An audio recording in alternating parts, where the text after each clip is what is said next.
are proud to take you to Paris for the All Blacks versus France.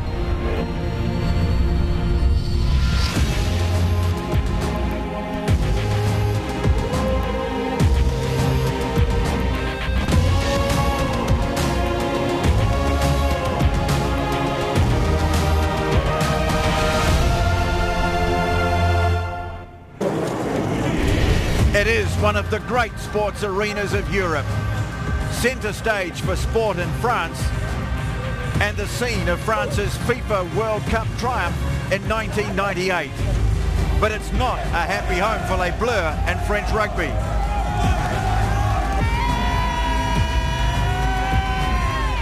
France has yet to beat the men in black at this stadium, and they haven't scored a win over New Zealand in the French capital since 1973.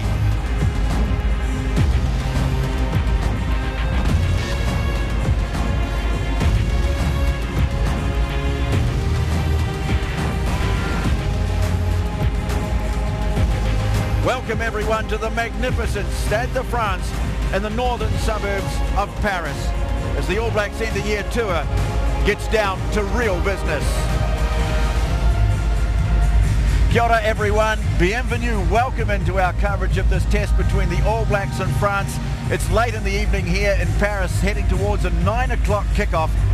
Nice late start here, good for you at home watching after breakfast, I'm sure, on a Sunday morning. It's been raining here in Paris a lot, which has affected things, but it's always a great occasion when New Zealand plays France in Paris. And it was a great occasion back in 1995 when Justin Marshall, a young fella he was then, made his debut for the All Blacks, not at the stadium because they hadn't built it then, but not so far away in Parc des Princes.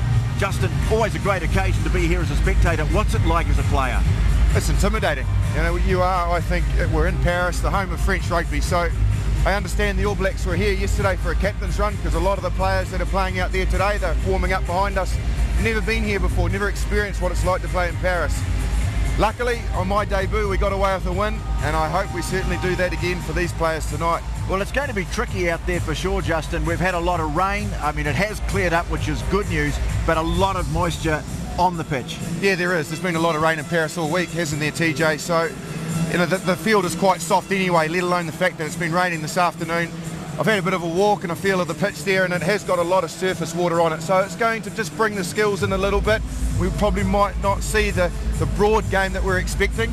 Tactically it might be a bit different and teams will have to adjust, but I'm sure we're still in for a cracking match. Well, I've spoken to a lot of French people who are quite happy that it's been raining. They think it might slow the All Black game down a little bit. Let's have a look at the French team, because their coach Philippe Saint-André has only been able to call on 6 survivors of Rugby World Cup 2011, the final squad. No Louis Piquemol, he loses his big number 8, but he has had a reprieve with Morgan Parra, his feisty halfback, getting a week taken off his suspension for fighting. So he's back at halfback, and a new partnership is formed with Remy Tallez, who we saw in New Zealand early on this year when France, of course, were beaten 3-0 in the series by the All Blacks. Let's hear now from Philippe Saint-André with Grant Nisbet. Well, Philippe, you've played the All Blacks 3 times already this year. What did you learn? We lost 3 times, so we learned, and they're a very good team, you know, they're very clinical, but today it's autumn, you know, winter weather, and beginning of the season for our guys, and we know that the New Zealand are very good and tough team, but in 80 minutes, you know, everything can happen. What were the positives you took out of that series? I think the positive it's we create some opportunity, but you know we didn't finish. Plus also, you know, each time we lost the ball and it was a turnover. So All Black punish us. So I think today we need to be very clinical. We need to be well organized, and we can't switch off. You know, each time we switch off for 30 seconds, 1 minute, the All Black punish us. So if we want to win tonight, we need to play the perfect game. Well, he was a great player, a very good French captain, but he is a coach under pressure. They talk about the flair having gone out of French rugby, but in their backline they have a lot of power. Fritz and Fofana in the centres, particularly this fella here, Wesley Fofana, very dangerous. Exciting player. He's very quick, he's got a good step, and he's powerful. He could possibly be the key element in that French backline tonight, with Smith and Nonu not having played a lot together. he could be a player that could break the All Black team apart. He has got pace. He can also feed his outsides. He draws attention, and he's got the ability to make good decisions. So one to watch. The All Blacks are going to have to make sure they can contain him, because he certainly has the ability, if he gets the chance, to cut them apart. As you can see here by this, he can play, that boy. The other area where France were very strong in the June test was at the breakdown, and of course they are led by one of the very best in the business, their captain Thierry Dusautoir. Yeah, I think he is close to being the equal of Richie McCaw in world rugby in the last decade. He's just an absolutely superb leader, but the way that he plays the game, it just galvanises the players around him. Remember that World Cup final, he is absolutely sensational, and he gathered his troops around him. They were in a bit of disarray, but Dusautoir, he just has that ability to be a link player, to be a player on the ball, over the ball, and disrupt the All Blacks at the breakdown. So they need to get him out of the way tonight, or he could cause us some problems. Well, up against Thierry Dusautoir and Les Bleus tonight, the All Blacks dressed in white, but the most experienced All Black side ever fielded. 853 caps in that lineup, 11 changes, not surprisingly, from the team that played in Tokyo. Julian Savea out, he's had the flu, and a reprieve for Corey Jane as a consequence. He wouldn't have started. Charles Piutau would have got the nod. So Corey Jane is back. Let's now hear from the coach, Steve Hansen, with Nisbo. Well, Steve, very late start. Any problems sort of filling in the day? Oh no, we've done it a few times now over here, so well used to the structures and the routines we need to put in place, so we've just continued with the ones we've done in the past. Fourth time you played these guys in the last 4 or 5 months. What did you learn out of that previous series? Yeah, they're a good side, and you know, if you think back to the battles we had in the early games, they were very physical, great at the breakdown, so we're going to have to match that physicality and make sure that we win the battle at the breakdown. And a big step up from Japan, obviously, so what sort of things have you gone through this week? Yeah, well, for a start, we brought the 9 guys in, and that sort of gave us all a bit of a boost to get everyone together, and some good lessons learned out of the Japanese game about ball control, and with the weather being the way it is tonight, there'll be lessons that we need to implement. Always regarded as unpredictable. Does it make you a little bit nervous, the French? Oh, they make you nervous because you know they're a good side, and you know, you always want to win, so, and you want to play well. So they're the two key things that we want, but they'll be wanting the same thing. So it'll be a good old battle. Good luck, eh? Cheers, thanks. Dan Carter plays his 99th test for the All Blacks tonight, but Justin, at this stage of his career, he's got real pressure coming on him from the other 2 first fives in the squad. Yeah, Carter's got some heat on him, but there's absolutely no doubt that he's the world-class player that he has always been. Last week he came back from his AC injury very well, took a lot of contact, and in a game like tonight, as we mentioned about the weather, with the ball being slightly slippery, he's the type of player with those 99 tests to be able to guide this All Black team around the field in difficult conditions. I thought last week he was good. I think this week he's going to be back to his very best. Well, he certainly likes to rise to the big occasion, Daniel Carter, but much will depend on what sort of platform they get. We talked right through the year about the locking combination. Sam Whitelock, a world-class player, has been for a couple of seasons, but the giant strides of Brodie Retallick alongside him. Oh, absolutely. For me, there's 2 players that have been sensational this year for the All Blacks. Ben Smith in the back line, and this man, Brodie Retallick, up front. The way that his game has developed, he suits the way the All Blacks play. He's big, he's powerful, he handles the ball. His work in general and what he has to do in the locking department is fantastic. And hey, he can be on the end of the chain as well and score tries.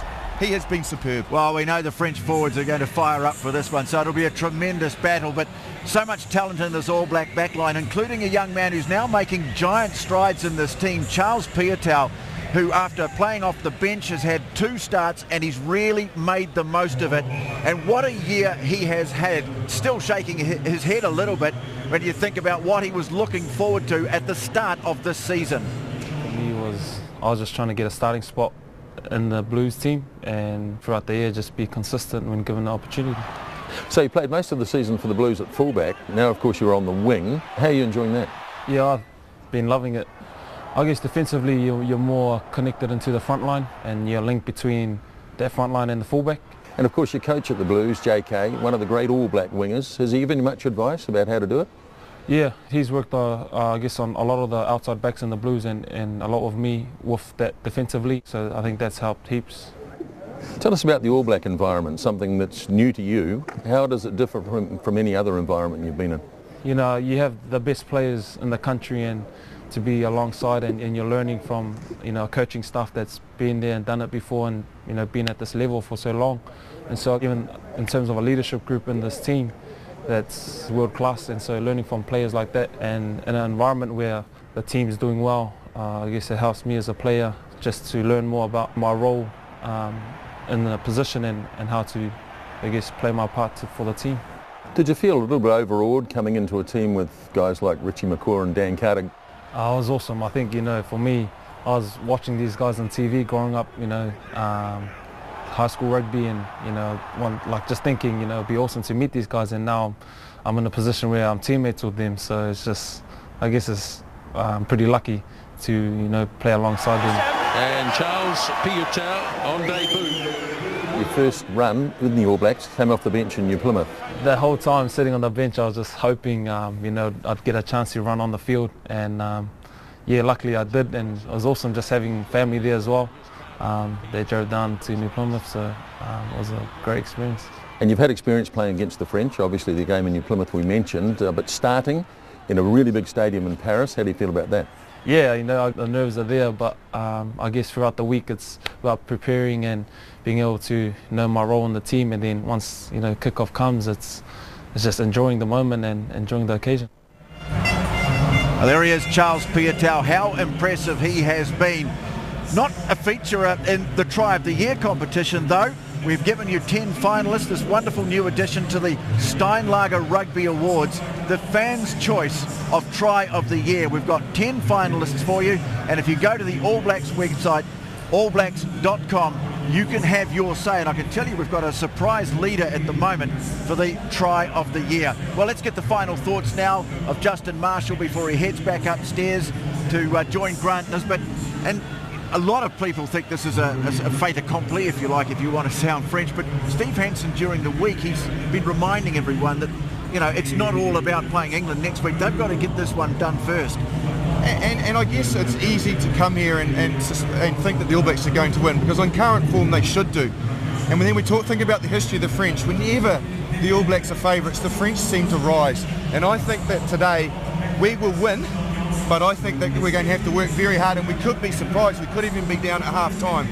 Well, one thing I think we'll all be looking for is an improved performance at scrum time, because that has been a problem area for the All Blacks this year. Yeah, and I think the pressure will come on in this game in the tight. I think the French forwards will look to unsettle our forward pack and probably try and bully us around the park. If they can do that and then use their power in the midfield, then they've probably got an opportunity to grind us down and frustrate us. So we've got to make sure we don't enter into that fight and just stay nice and solid. And the All Blacks will want to take the crowd out of it, because this crowd here in Paris, they can turn very quickly on the French team, can't they? Yes, they can. The Ala Bleu will start up, and if they get in behind them and they grow, they're an emotional race. They're emotional rugby players. If they start to believe, that's when they're at their most dangerous. Believe me, we've got to silence them early. Don't let them get any confidence. Yeah, and if things don't go well for the French team, well, then the whistling will start. Well, we're almost set to go here. Teams completing their warm-ups here at Stade de France. The All Blacks all set to go now. This is where the business end of the season really starts. The All Blacks against Les Bleus, coming up in a moment from Stade de France in Paris. You can't analyse the French. A lot of rugby pride. You can't understand what makes them tick. How can you expect something so unexpected? And it's a try for Benetton! What a brilliant try by the French. How can you match their depths of passion? That unbelievable passion, fanatic. You fight their fire with your fire. 1986, the Battle of Nantes. My first All Black Test series. The Wayne Shelford, les All Blacks exécutant. I lost a few teeth, got a few stitches down below, and was knocked out cold. They say it was the most brutal game in rugby history.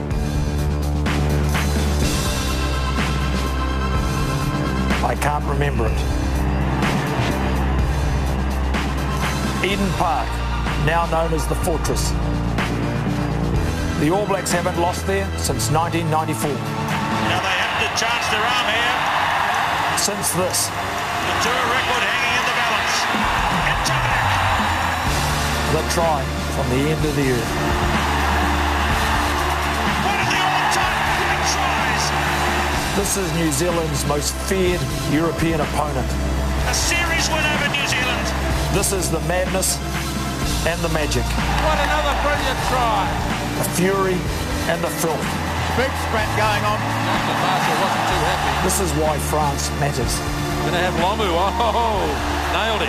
This is why the series matters. Up go the French hands. They have the victory in Marseille. And the French have claimed a famous victory here at Carisbrooke. Because this rivalry matters. And the French have struck twice.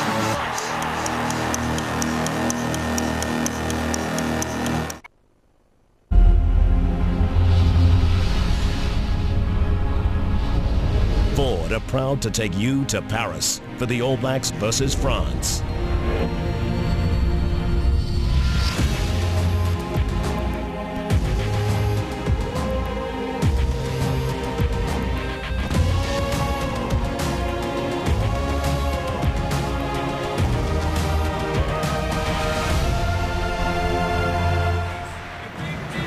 "107 years ago, the All Blacks first played France here in Paris.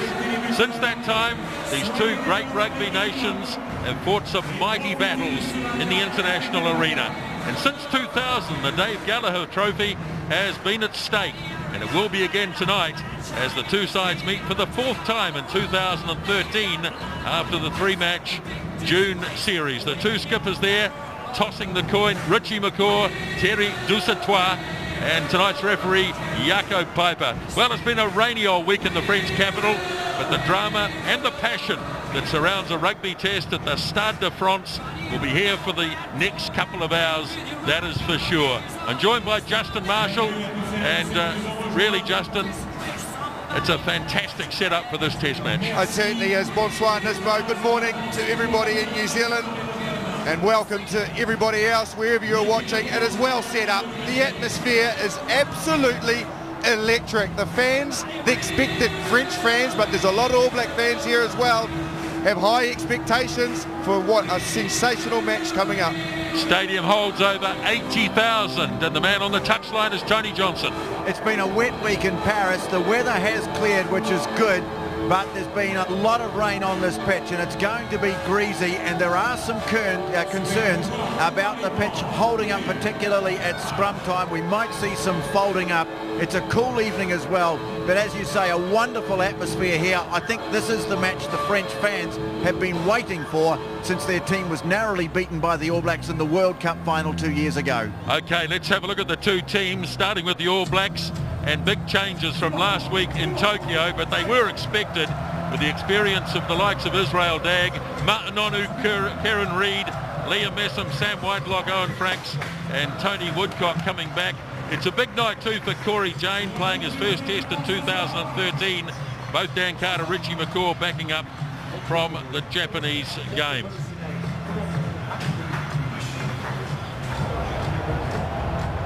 Well, the All Blacks in the white strips tonight, and you do notice the black armbands, and that of course in memory of a great man of rugby, Peter Patialofa, who sadly passed away during the week.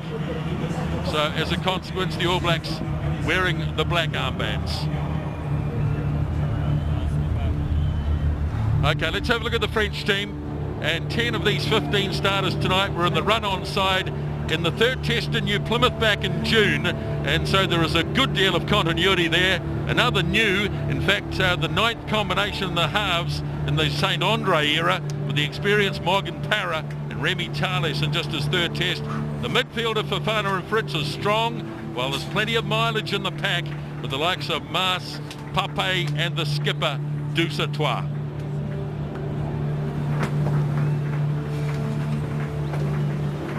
Well, they've had a dreadful 2013, the French. They've played 8 games, they've only won 1, and that was against the Scots. They were last in the Six Nations. So they've turned the page. This is the start of a new season. And they'll want to start on a high note. Oh, they certainly will. They are at home, the home of French rugby. Both teams now lined up side by side in the tunnel. I've been in that position before. You don't want to look across at each other, and you can see the players staying focused. And look at the two players that are leading them out. You'd have to say in the last decade, two of the greatest Lucies to ever have played the game. Thierry Dusautoir, captain for France. Richie McCaw, captain for New Zealand.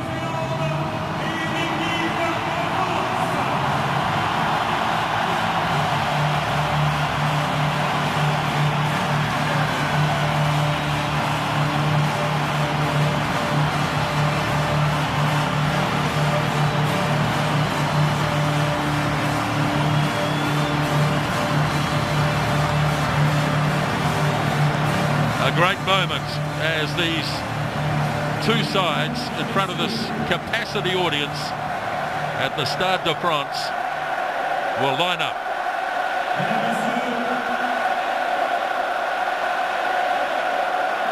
Armistice Day is 2 days away, and so there will be a minute's silence.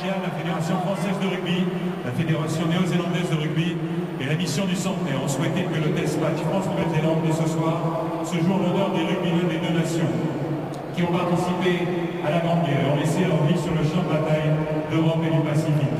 En leur mémoire et celle des soldats néo-zélandais venus des antipodes pour combattre sur notre sol et pour sa libération, nous vous demandons maintenant de bien vouloir respecter une minute de silence.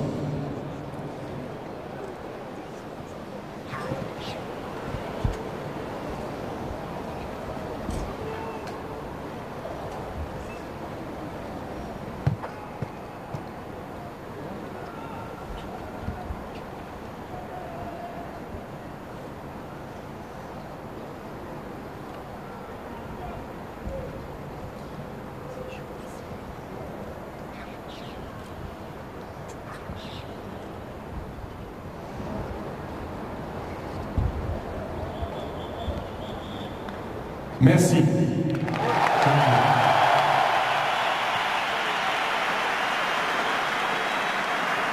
Mesdames, Messieurs, les hymnes vont être interprétés par la musique de la Gendarmerie nationale. Et en l'honneur de l'équipe de Nouvelle-Zélande, l'hymne God Defend New Zealand, hymne national néo-zélandais.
Mesdames et Messieurs, en l'honneur de l'équipe de France, la Marseillaise.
as the French belting out La Marseillaise. What a magnificent sight this is. France has never beaten the All Blacks in this stadium. In fact, you have to go back to 1973, the last time France won against the All Blacks in Paris. And now the haka.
One of the All Blacks' most respected rugby opponents, and they get the special haka.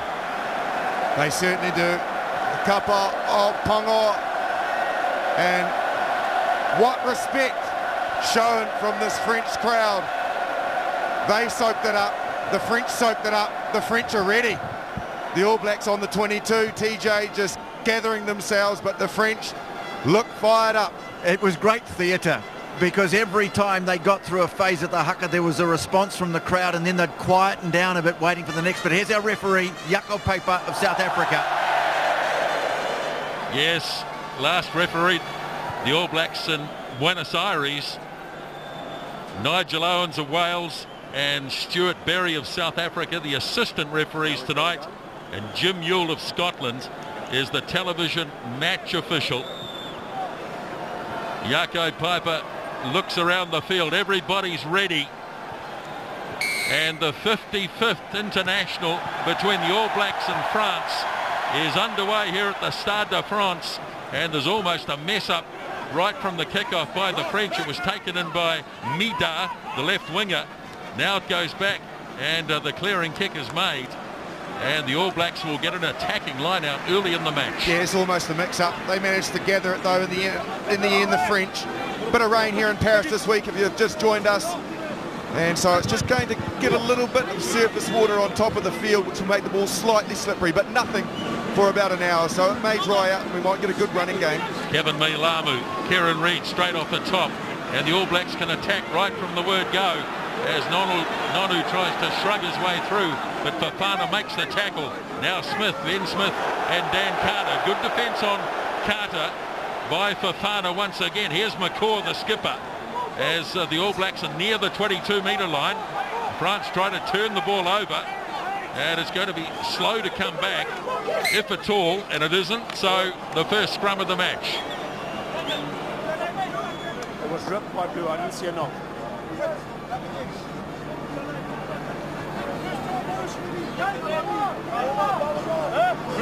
Well, he's made a couple of good early tackles, Wesley Fofana. He really is one of the stars of French rugby.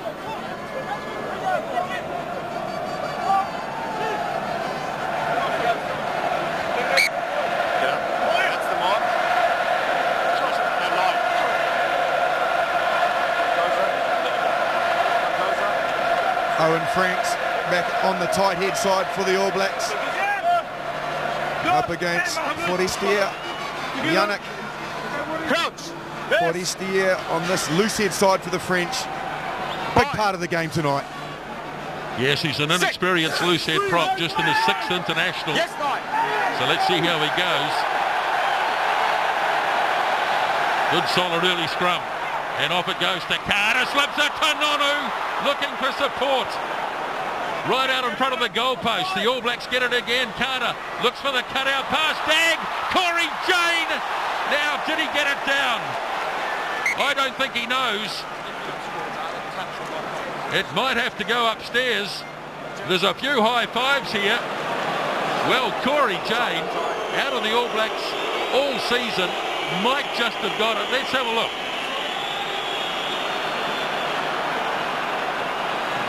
Oh, yeah, I think so. No, I think he's bounced it. He's bounced it, but he was not in touch, which is just a stroke of genius to not go in touch. He's in the air, and just as he's about to plant it with those fingertips, it slips out, I think. Well, he's done absolutely everything he possibly could under pressure from Maxime Médard coming across, but I'm with you, Justin. I think he's just let that go right at the last. The All Blacks had a look on the big screen, and they reckon he's done it. Oh, no, I don't think so. Don't think so.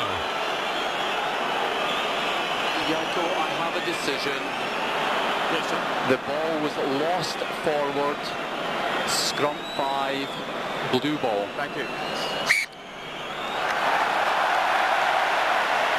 The call came from Jim Ewell of Scotland. And the All Blacks will have to come all the way back. Oh, what a break it was from Martin Nonu. And then the quick cycle. The break from Nonu was set up by a superb pass from Aaron Smith. It was right out in front of Carter on the advantage line. It brought 2 defenders towards him. And from there, Nonu hit it at pace on the angle, broke through. And Corey Jane, with the handling from the second phase, got on the end of the chain and almost turned it into something spectacular in the opening minutes. Sir, to the left, to the left. Thank you. First scrum was good for the All Blacks. Now a bit of pressure on the French on their own feed. Morgan Parra back in the team. Over 50 test matches for the French.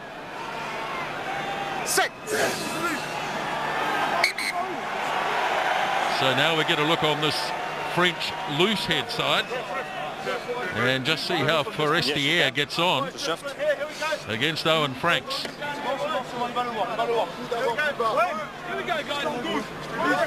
Up.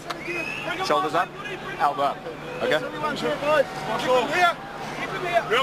There's the mark. Please, to the left. Thank you. That's the last time I'm asking. Yes, sir. Right? Not kicking. Shoulders up. Crouch. Yes. 5, 6. Yes, Mike. Right, so Parra gets it in. And French penalty.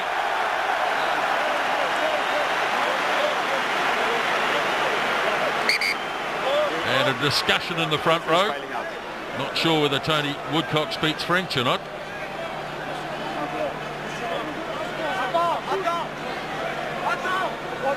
Well, already we've got 2 patches on the ground where there are just piles of turf that have been dug up by the scrum. It's a real worry, this surface.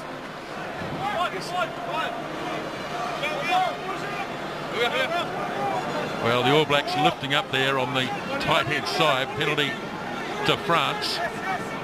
So Kazar throws. French winning their own line out. Parra has a quick look. And standing outside the 22, Jane wants it. And he's comfortable under the high ball. Off it goes to Dag. Whips it across now for Piutau. And the young fella who's made such an impression in 2013 makes some ground as Nonu. Here's Woodcock bouncing one out of the road. As Smith, now Nonu, change of direction, sends it wide to Carter. Now Dag again, hit hard in the tackle, snapped up here by Fofana. And France have possession in All Black territory. Nonu has stayed in close and made the tackle. As Parra works it away to Tales. He's got an advantage here. The All Blacks coming up too quickly. Just back in French territory for Chouli, the number 8 forward. As Para waits, but another penalty. This one against Brodie Retallick.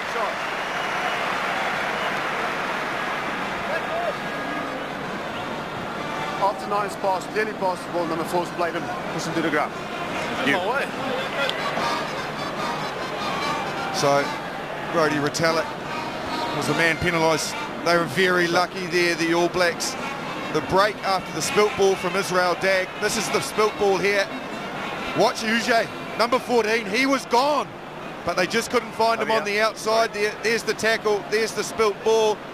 And I think is it Fofana that scoops it up. If he could have got it on the outside to Uge, he would have been gone. There's that innocuous looking penalty. I think Retallick just pushed them down. Referee Jaco Piper has got him for that. Well, here is the man in question. The little halfback. They missed his goal kicking after he went off injured in the World Cup final. They took a week off his suspension for fighting so he could play in this test. He didn't come to New Zealand in June, Morgan Para. Just a couple of paces. It's a kick of 50 metres. And, well, he's well astray with his first kick. No score. At the Stade de France, and we've had 7 minutes, first half. Nonu gets it across quickly. All Blacks wanting to go quickly, but now Carter, who's gone a long way across to the far side.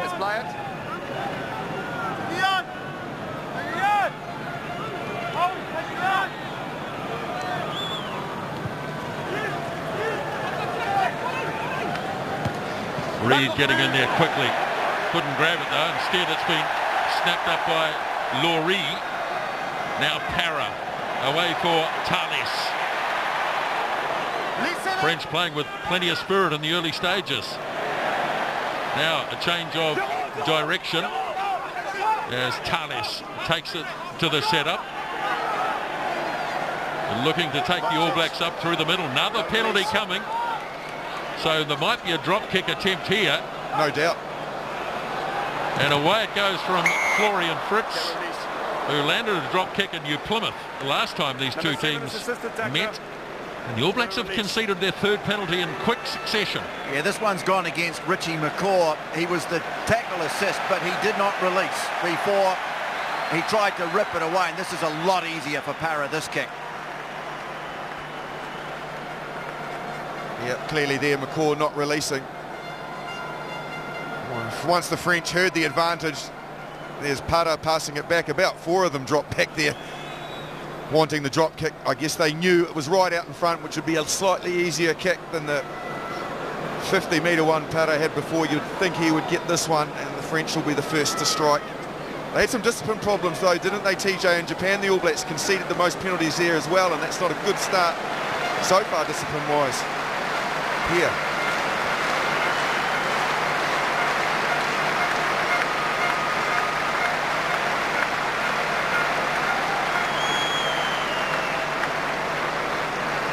So Morgan Para lands the opening penalty goal of the game, 3-0, and 9 minutes gone first half.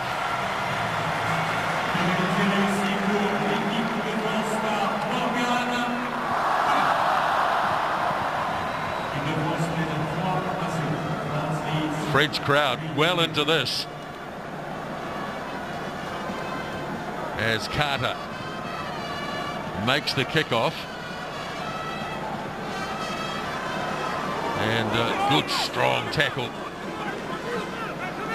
by Brodie Retallick as Para gets it back for Thales, and he's under some real pressure from Mialamu. Well, they've had a real issue in their halves, the French. Look at the tackle from Retallick. And since Philippe Andre took over, this is the 9th combination in the halves as the All Blacks are back in possession. Carter takes it to the line. Good tackle by Laurie as the All Blacks clean it out again. And this time it's Ben Smith. As Aaron Smith. Off it goes to Woodcock. There's the 22-metre line. This time the arm goes out and the advantage is for the All Blacks. Retallick with Franks at his side. Aaron Smith again. The advantage still applies. Nonu drops it onto the boot and drifting towards the line, so no advantage. And this should be a regulation kick, although he's running a long way across there. It'll be on the 15-metre mark for Dan Carter. I can see it there. Benjamin Kaiser was the man that went over the top, trying to turn the ball over, but he got somebody else for offside. You can see that big bit of turf there, and just in, across from Dan Carter, as TJ mentioned, it is cutting up a bit, but good physical carries from the All Blacks there. The French are equally fired up in defence though. They're coming forward and they're tackling nice and low. And the good thing is too, as we look at Kieran Reid soaring high with that poppy on his sleeve, that the ground's dried out really well. And I have to say again, what a marvellous atmosphere here. There are brass bands scattered around the ground. The crowd is in a really good mood. And even though the EC rules are enforced, there are plenty of people smoking cigarettes in the crowd, I've noticed, still. Yes, a lot of rules and laws don't apply in France, Tony. That's one of them.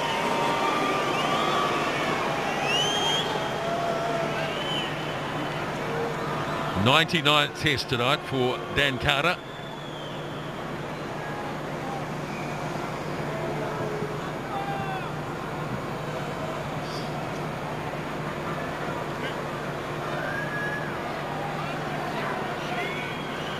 A lot of concentration goes into the kick, and it is successful. Good start for Carter as well. So the two sides have traded penalty goals, and it's 3-all, 13 minutes gone. And nice to see Dan Carter, or nice to hear Dan Carter kicking in relative silence. We'll get it in 2 weeks' time in Dublin. I'm not sure we'll get it next week at Twickenham, but it is refreshing. Remy Thales waiting for this as Whitelock goes nice and early. First man in, and the All Blacks have this. Use it once! It's outside. They've taken it outside the 22. Aaron Smith. Oh, that was misjudged by the French. And they lost it. And it's a knock-on. Never really looked comfortable at all under that high kick. Damien Shuley is the man who's back there. Medar chased the kick, so he's not holding back. Shuley's responsible, and he's got to take that responsibility. You know teams are going to kick from that area from deep in their half, and if you're the man there assigned to catch it, you've got to get your micro skills right, and he got them wrong there. Good chance for the All Blacks. Big left-hand side attack. Corey James stayed on the right as we look at it. No Louis Picamol, of course, in the French number 8 position. So Damien Shuley is there.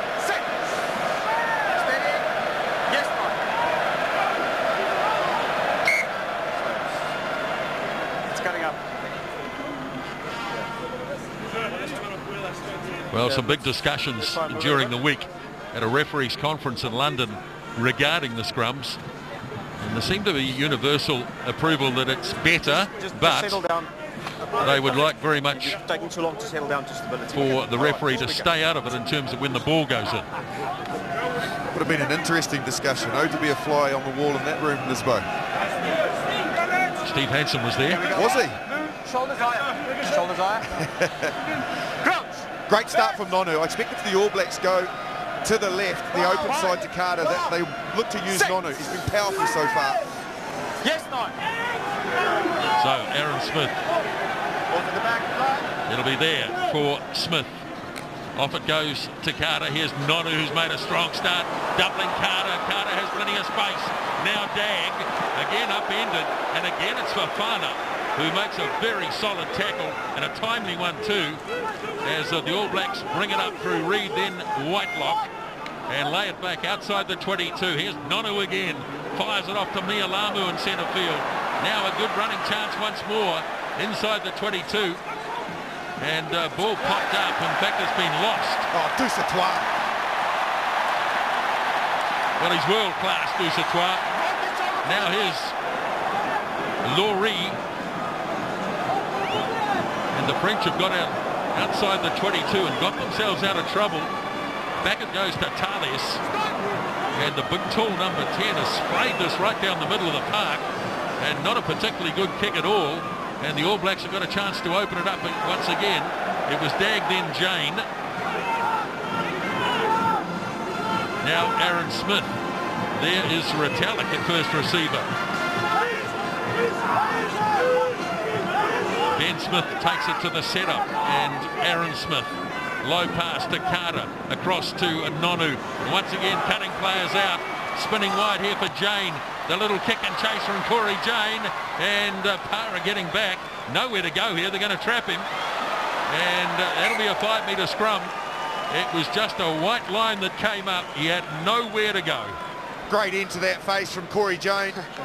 He was getting pushed into touch, so he opted for the kick. There's the pass from Dag. You can see there, he just times it perfectly. It sits up plenty of All Black chasers. Yes, there's French there, but nowhere for them to go. As Para shows, you can't get out of there, and Corey Jane, the man that made the kick, made the tackle. Well, there's Wesley Fofana, and you can see there too, very careful that he made sure he didn't lift him above the horizontal. Got him down. I tell you, the French backs at the moment, sorry Tony, are nice and narrow, and because of their narrowness in the centres, particularly Fofana, the All Blacks are drawing him in really well. They're getting heaps of space on the outside. Nonu's such a threat. They've got Jane on the outside, just behind Carter as well. The All Blacks, this is a perfect position. You can see it there for them to straight. Look how narrow that back line defence is for French. 5, 6. Penalty. And it's against the loose head prop. Forestier. And the All Blacks will look to take the 3. See Sam Whitelock there. Disturbed about the surface. Nicholas Maas, the vastly experienced tight head prop. He's across on the other side, but it's on this near side where Jaco Paper has penalised the French.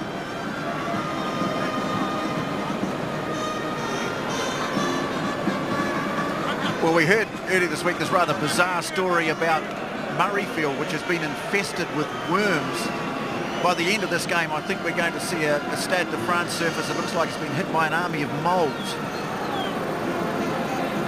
Yes, I believe the treatment at Murrayfield is garlic.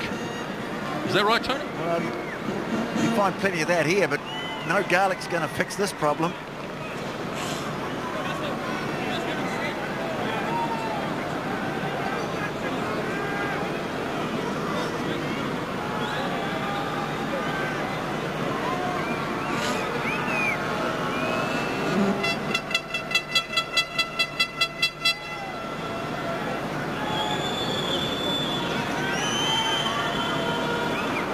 Carter looking to give the All Blacks the lead in the game, and he does that, kicks his second penalty goal, Dan Carter, and it's 6 points to 3, and we're almost halfway through the first half. And all that pressure from the drop catch from Damien Shuley. He'll be waiting for it again. He needs to get it right this time. The All Blacks have made them pay. Thales gives his forwards the chance to get there, but again it is Whitelock solid under the high ball. Smith. Now, can he get it right this time? Corey Jane is there. Just about got it back on the All Black side, but now it's Midar stepping his way through until he runs into Woodcock. And Para away for Thales. Sends it to Fritz. Back on the inside to Dusatois. Now Thales to Hooker Kaiser. Para. Good strong run by Pascal Pape. Thales again. France happy to use the ball. Here is Dulin up from fullback. Looking for an overlap here as Laurie. But it's broken down, and had the pass stuck for Fofana, it might well have been interesting. Yeah, I think it was a miracle pass though. Lurie, he just needed to hold the ball. This is the good work in the build-up from the French. Nice and dynamic at the gain line. The half break, you can see there, he was looking for Medard, wasn't on, and as he's going to ground, Fofana was already past them. Just needed to take the tackle there. They were well in behind the All Blacks, but they are showing some promise when carrying the ball. Just a nice little step and show to the line there from Reme Teles.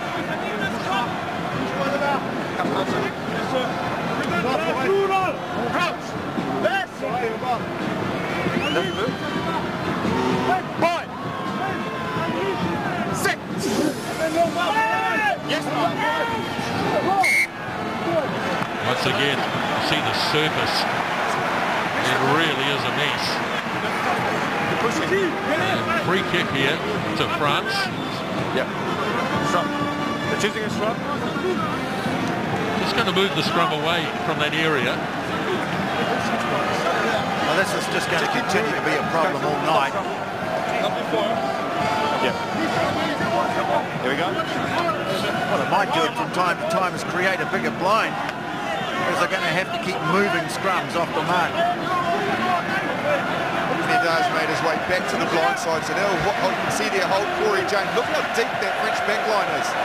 Extremely deep. It almost goes back 20 metres when it gets out to Bryce Dulin, the fullback, 2 out from the wing. Usually you can see there, he's right across on the wing, but Dulin is very, very deep. You'd think that it's going to be a play out wide, and in particular because Florian Fritz has come into second receiver. You can see there Fofana's gone to the outside, but that is deep. Very unusual in the modern game. Gives the All Blacks time to come up. They'll probably get over the 22 line as we look at it before the French have even got the ball to the advantage line.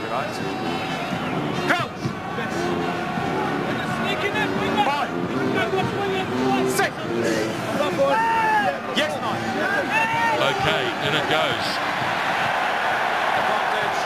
He's got a penalty advantage here against the All Blacks. He's going to play it for a wee while. See how it goes. Here is Tales. Tried to slip it back in field. It was knocked on by Messam, but the advantage is still there. It's a penalty advantage, remember, so he'll carry on for a bit longer as Para hands it up to Forestier, and no advantage, and so back we come. Well, the scrums have been shambolic in the first 20 minutes of the game. Nice point. I agree. They have. They're not being helped by this service. I know we've mentioned it 2 or 3 times, but there's a reason for that. The second rows can't get their footing. The loosies are slipping, so the scrum is just not stable. It spins around. You can see just in that shot all that field that's coming up, so that's a bit of a shame. Richie McCaw having a chat there with Jaco Paper, who admitted to me before the game, Justin, that he is not at all fluent in French. What did you reply, Nisbo? I would say, dearie me, neither am I. You've noticed over the last week? I have. You are getting good at ordering breakfast, however, so there's been an improvement there.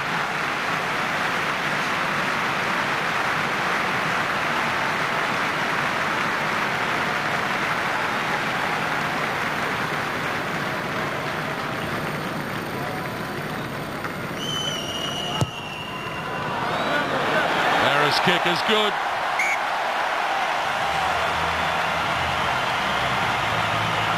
Two penalty goals each, and it's 6-all, 25 minutes gone first half.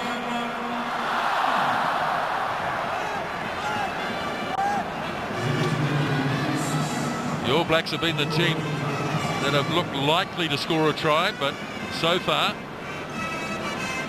a tryless test match as Carter belts it off downfield, lined up and taken this time by Shuli.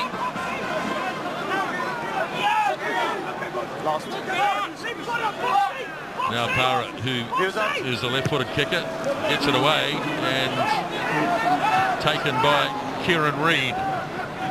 Works it off to Dag. And the All Blacks again keen to get it wide. And Ben Smith took it in. Referee's got the arm out again. And he's got another penalty. First player not releasing. First player not releasing, and there's one from the side. Well, Laurie was there. I think Carter will give this a go. Well, he doesn't have to worry about any wind. There's more of a draft, I think, you get in a stadium like this, but it's a still night, and watching him at training a couple of days ago, he was really kicking them well, so worth a crack.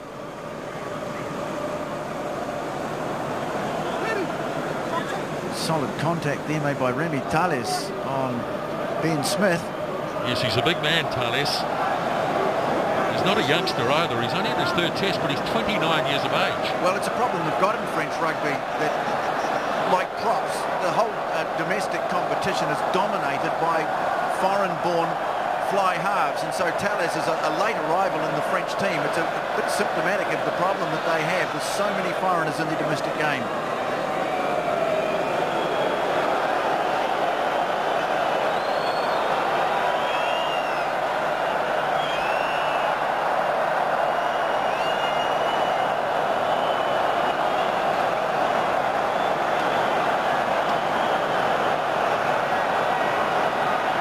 Tough kick for Dan Carter, and it is a beauty just over the bar.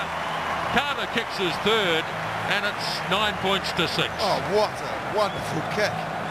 Dan Carter, right at the tip of his range. He backed himself on the angle as well. Saw Para attempt something similar earlier in the match, got nowhere near it. The class of Dan Carter.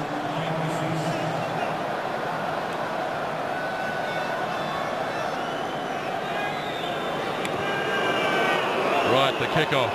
Once again, it's too far and easily taken down by Sam Whitelock in his 49th Test match tonight. So he'll have a milestone next week at Twickenham, along with Dan Carter. There's Liam Messam.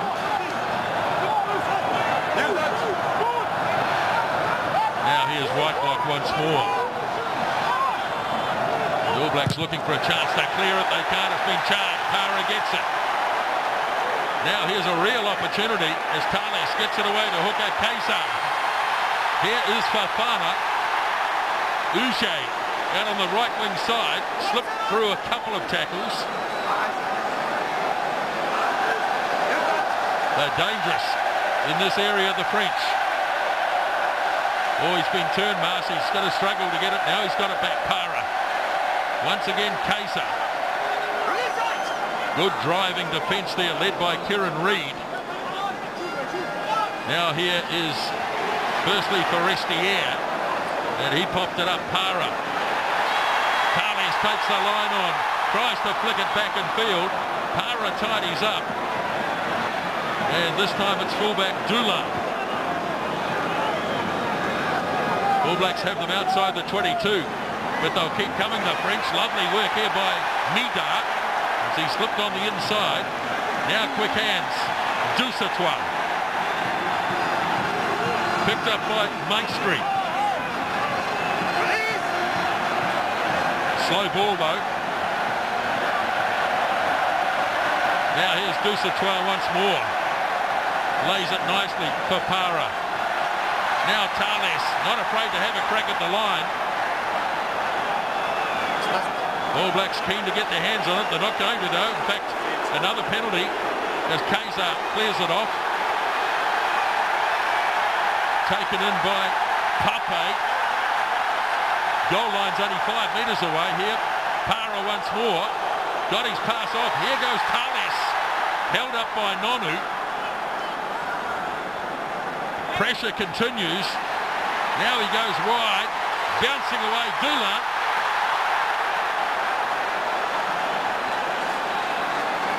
Close to the touchline, up goes the flag, but no advantage. Well, that was the French at their best. They kept the ball alive. but the All Black defence held.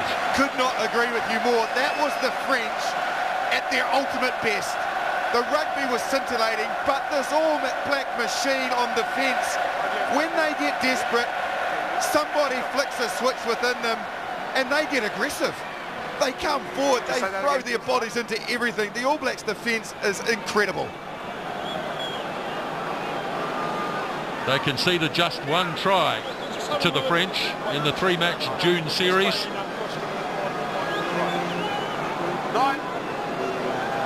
Well, this should be a regulation 3 points for Morgan Parra, and that'll bring it back to 9-all.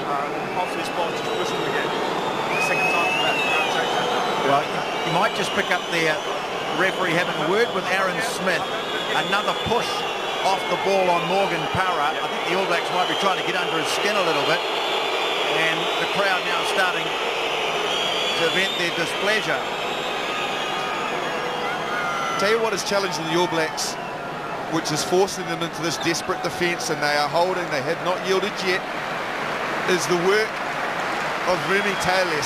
They've got a first 5 that is willing to take them on at the advantage line, and a lot of that hasn't happened so far this year. It is helped, I guess, by the forward pack going forward and giving them quick ball, but he's willing to take them on. Great to see.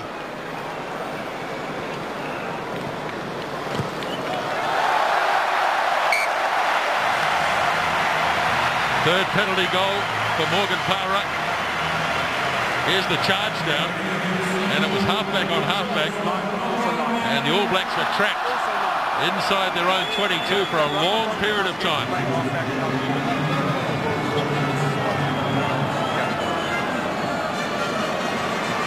And there is Thales again, just showing that ability as Carter makes the kickoff. And the French happy to scramble this one into touch. I think the other player the All Blacks are going to have to watch is this fellow here, Maxime Madar, playing on the wing. He is a very slippery customer, the Wolverine. Nice. I think he had those before the Wolverine ever came out, Tony. I think that's where Hugh Jackman got the idea. Absolutely, I agree. What about the fingernails? Mialamu throws. Retallick. Now here's Carter. Almost getting through was Nonu as Smith went to inside centre. Now Dusatois. And the inspirational skipper lays it back for Laurie. And the advantage goes, and Tade saw that's an awful kick. Sprayed it down the middle. Now the All Blacks, firstly Jane, then Dag. Good effort by Parra to get there. He looked like he knocked it on. Well, that's not the way the referee saw it, so it's a play on as Parra delivers off. And once again, a rather aimless kick downfield. And Dag, from the safety of the 22, takes it to a line out with 6.5 minutes remaining. Well, it's not great at the moment, the French kicking game. Ball in hand, they are very good, and they are challenging the All Blacks, but their kicking game, exiting the Parra's kicking compared to Smith's is nowhere near. This is struggle. Madar has mishit one, and a few of them are aimless, as you mentioned, Nisbo. They need to get that right, kicking to this All Black back three or this back line. In fact, this team is dangerous if they don't get it right. Benjamin Kaiser to throw. Nicely deflected. Now Parra for Thales. Away to Florian Fritz. Very midfield here. Parra challenging the line. Beautiful Pachuli off to Fofana. He showed his qualities in New Zealand in June. Here's Nicholas Maas. Got through the first tackle of Whitelock. Now Shuli again. In fact, it's Laurie, the open side flanker. Here is Pape. And France again inside the 22 with Parra. Now Kaiser, the hooker. Parra once more. Short pass. Here is fullback Dula. All Blacks trying to slow it down desperately. He's got the All Blacks are offside here. So he's playing advantage. But once more it's a penalty advantage as Mita stands over it. Now leaves it to Para. Once again the defence will be called into question as France go wide for Fana. Dusatois. Here once more is Thales, the big man, and knocked down by Para, and so back for the penalty.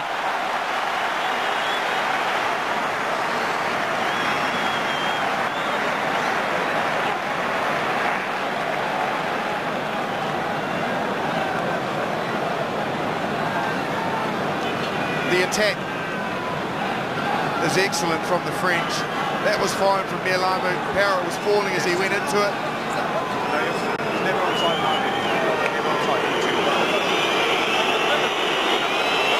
Mesa and McCaw just questioning whether or not the ball was already out. Mialamu wasn't offside. He was the man penalised at the finish, but again, Tayless going to the line. Great break from Dulin. He went just short. Shuley with the offload. They are getting in behind the All Blacks, but they're going to have to come up with something miraculous to break the heart of this All Black defence, because they do not want to concede. Summit Conference for the All Blacks.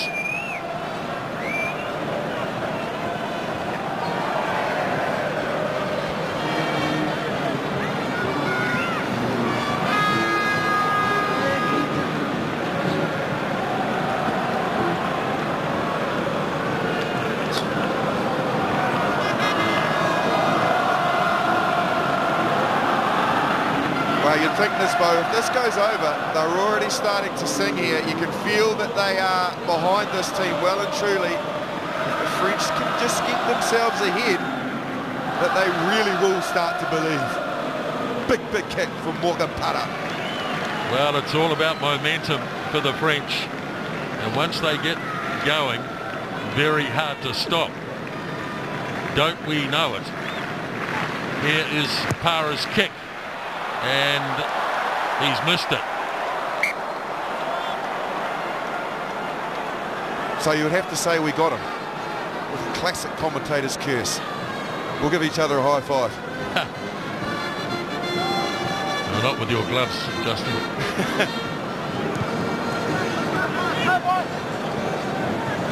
So the 22, beautifully done by Corey Jane. Such an expert with the high ball.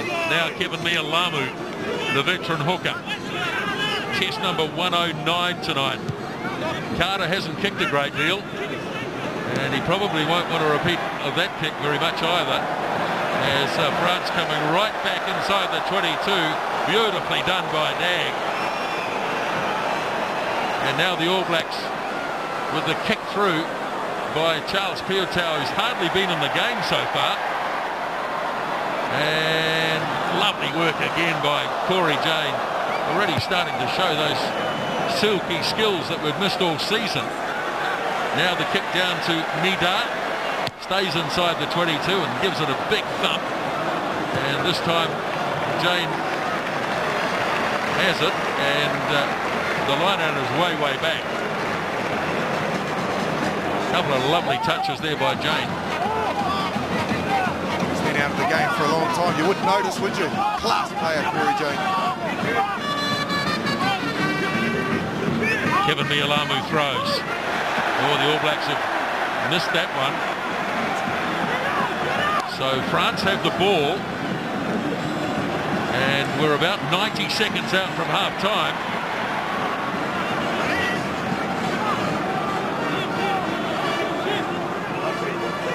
Now Para having to dig in.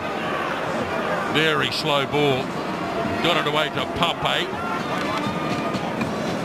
Para once more. Just been the odd first up missed tackle by the All Blacks in this game. Now the high kick from Thales. Too far. Yeah, miles too far. And no problems at all for Israel Dag. Back. And he makes the kick very quickly. They'll get one more go, the French. I must say, I'm sure you notice it out there, the work rate of Brodie Retallick, it feels like there's at least 3 of him out there. His engine is immense. What a season he's been having. The amount of tackles he's made in this first half. The French have gone for a short line. Dissetoir out the back line.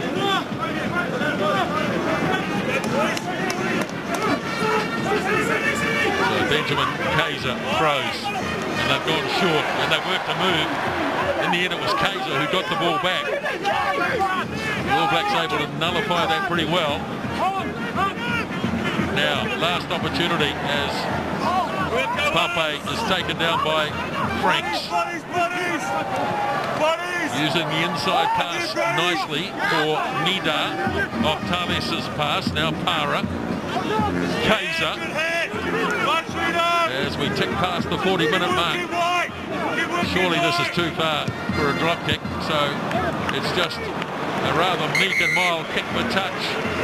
And that is half-time here at the Stade de France in Paris. And it is 9-all. 3 penalty goals by Dan Carter to 3 penalty goals by Morgan Para. Let's hear from Kieran Reid. Well, Kieran, a tough first 40. They've made you do a lot of defending. Yeah, they have. We probably haven't helped ourselves in that area, you know. Playing maybe a bit too much in our end, so have to fix that. And the scrums look difficult. That surface out there, it's shifting. Yeah, it's not the best for it. They're adapting well. We're not quite yet, so we'll get on top of that at half-time. Okay, thanks, Kieran. Well, it's a 15-minute half-time break, and at that stage of the game, it is New Zealand 9, 3 penalty goals by Dan Carter. France 9, 3 penalty goals by Morgan Para.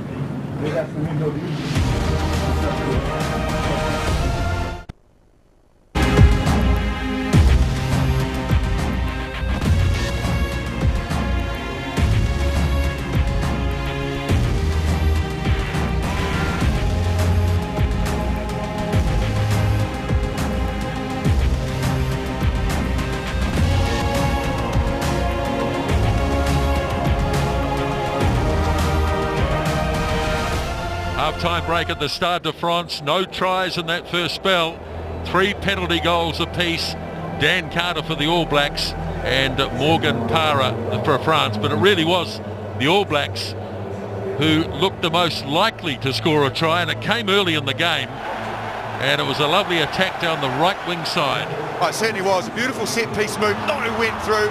Scrambled defence, got him, but look at the recycle here, how quick it is. The All Blacks had them outflanked. Carter asking for the ball, sums it up perfectly well. Beautiful flick on there. And Corey Janey went oh so close, not in touch, but just lost control of it as he tried to get it down with his fingertips. Almost a miraculous try. And the All Blacks look to get away to a good start. Well, the turf has been a real issue, there's no doubt about that, and it certainly has affected the scrums. In fact, the scrums in many ways have caused it, so it has been an issue. And let's have a look at the scrums. They've been messy. Oh, they certainly have. Yeah, they've been messy. There's been lots of free kicks. In fact, there's only been 5 scrums in the game that both teams have been able to launch from. So a lot of that's to do with the surface. When the players can't get their grip with their feet, they're just slipping into the contact or slipping when they're looking to get the shunt on, and much of that has got to do with the playing surface. So you've just got to be wary of that it is difficult for both teams. You see there, it's just the pressure. Look at that piece of turf that came up when the scrum went backwards. As we look at the stats, look, France have been dominant, territory, possession and so forth. They've had the majority of that. The concerning things, I guess, for the All Blacks, including breakdowns. Look at those breakdown stats. But the one that's glaringly obvious is the missed tackles. The All Blacks falling off 9 to only 1 from France, which shows how good their defence has been. But the thing that stat doesn't show is even though the All Blacks have fallen off 9, how well they've scrambled, how desperate they get when they do get threatened, when that line break is made because of a missed tackle. It seems that the rest of the team just respond and work for that player that missed that tackle, and they still haven't conceded a try, despite, as statistically you see, the mountain of possession that the French have had. 6-3 penalty count against the All Blacks in the first half. That will be of a real concern to Steve Hansen, no doubt. Okay, well, don't forget that Sky TV fans Choice Try of the Year. Now there are 10 have been isolated, and you can have a look at those tries on www.allblacks.com/SkyFansTry, and the winner will be announced at the Steinlager Awards on December the 5th in Auckland. So you've got an opportunity to vote for your try of the year. Don't forget also the USA against the Maori All Blacks. Now that game will be on Sky Sport 1 and the Rugby Channel at 1 p.m. this afternoon, on Sky Sport 2 at 3 p.m, the final day of the Fast 5 netball tournament. And don't forget Feed the Backs, Monday 8:30 on Sky Sport 1. So plenty to look forward to on Sky Sport over the next day or two, and a lot to look forward to in the second half here at the Stade de France, where it's 9-all at half-time.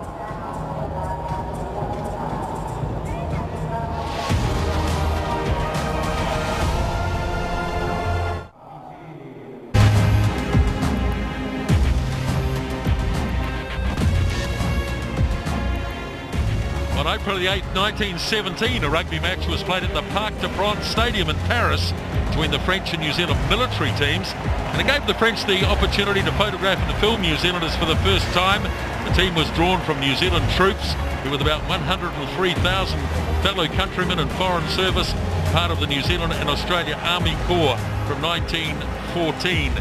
And it is appropriate that we have a look at this footage from 1917, because it is Armistice Day here in France on Monday, and that footage incidentally supplied by the French Defence Force. Okay, let's hear now from assistant coach Ian Foster, and he's with Tony Johnson. Well, difficult first 40. What problems have you identified? Oh, look, it was a bit of an arm wrestle. I mean, they've come out very passionate like we expected, and you know, we've probably given them far too many yards just through I guess penalties against us, so we've got to stop that. We look pretty good ball in hand, and we just need to keep holding on a little bit longer, but overall the last 20 we're really mainly defending. Well, I mean, what's the key, do you think, to getting more ball? Because it's difficult to launch at scrum time. Yeah, it is, but we did a couple that went pretty good, and again, we've just got to be patient. I mean, they're very enthusiastic. This is their house. They bring a lot of attitude there, and it's going to be an 80-minute game. Okay. Thanks, Ian. Cheers, Tony. Well, a lot of work to be done in the second half. 9-all at the break. And the French have this passionate support, over 80,000 in the stadium here. And the All Blacks under a good deal of pressure in the first half. I'm sure there's been plenty said at the halftime break by Richie McCaw, by Steve Hansen.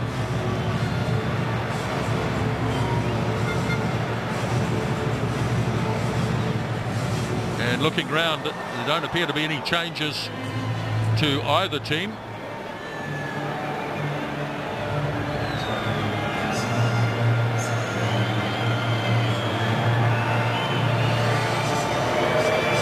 Referee just waiting the cue to come from the touchline. Everybody is ready, and the whistle blows, indicating second half in Paris, as the kickoff is fielded by Aaron Smith, and the halfback bangs it away down into French territory. Now France happy to carry the ball to the All Blacks, and Dulin is tied up, but they've got to let him go.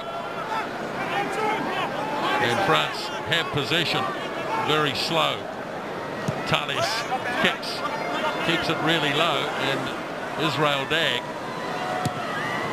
is faultless in his fullback technique as he waited for the ball inside the 22. There was a thumping tackle there. Now here's a chance, Laurie, and beautifully done by Piutau, and he fires it out into midfield. And the All Blacks are scrambling to get rid of it. Carter did so in the end on the slippery surface. Wesley Fofana, as he moves it off to Dulin, and there's some wide open spaces here. And it's not quite going to make it the full distance, and Dag has to get away, and he's done beautifully. Now, he's got France here. He's got the All Blacks, I think. Has he? Okay. Yeah. In front of the kicker, 6 and 13. So Messam and Ben Smith So you remember the pass. It was a great intercept from Piatel.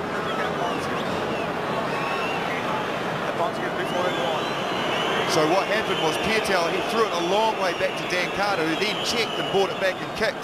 Now those players were unable to move forward until they were put onside by Carter, who was the kicker. He was the furthest guy back, so they must have moved forward, picked up by Jaco Peyper. And the French off that break, again, Reme Teles, Fofana down the touchline with Laurie before it was intercepted by Piatel, are going to get some reward, it looks like, because this is straight out in front for a great second half start.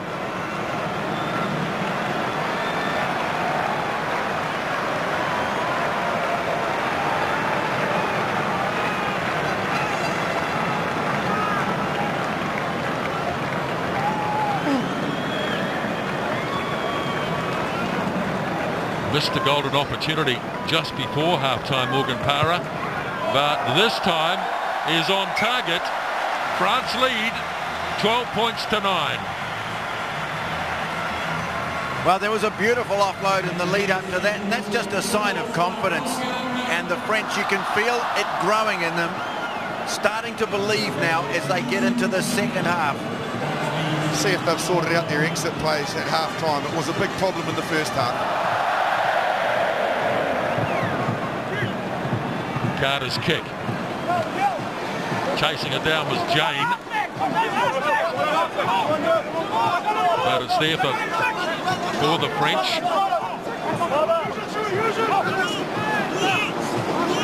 Well, he almost took a backward step there, Laurie, but he was happy. And the All Blacks have got a penalty.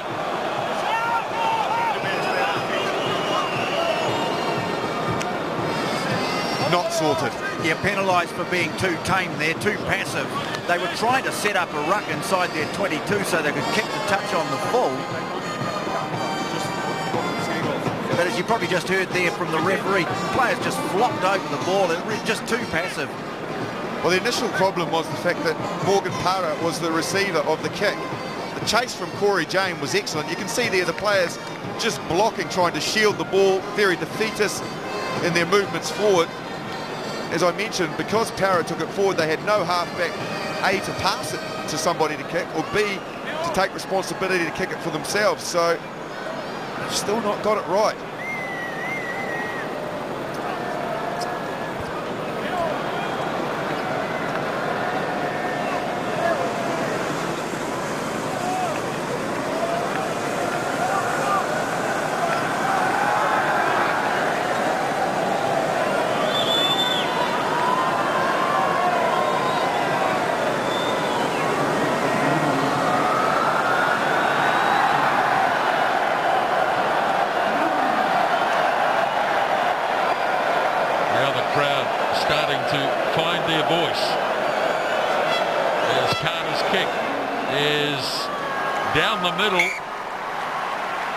So they swap penalties early in the second half. 12 all.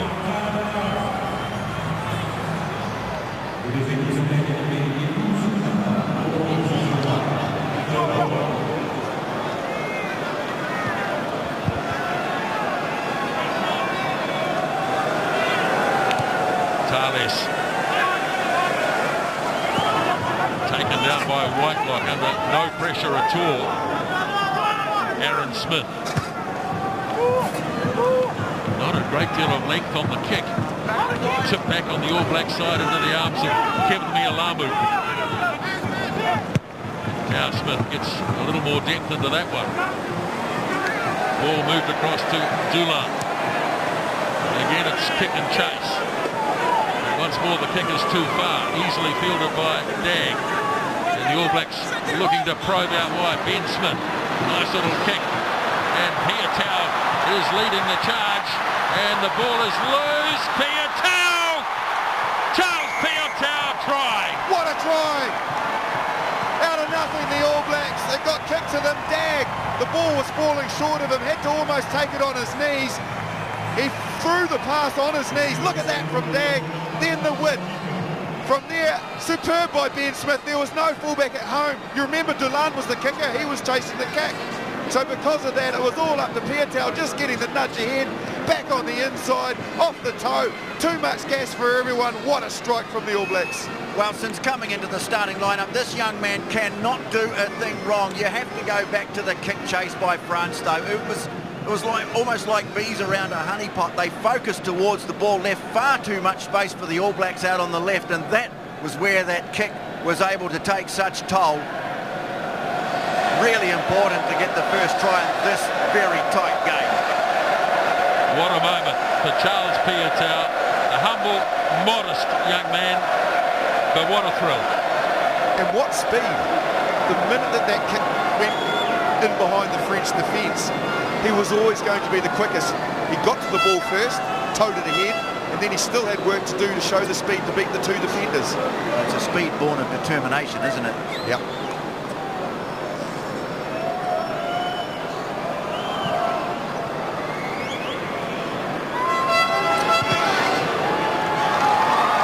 Conversion is good, and the All Blacks have that all-important first try and lead by 19-12. And Andrew Hall, the water boy today, the All Blacks showing some love towards this French crowd.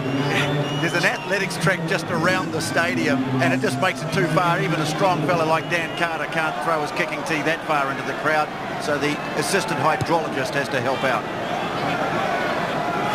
Tales down to Whitelock.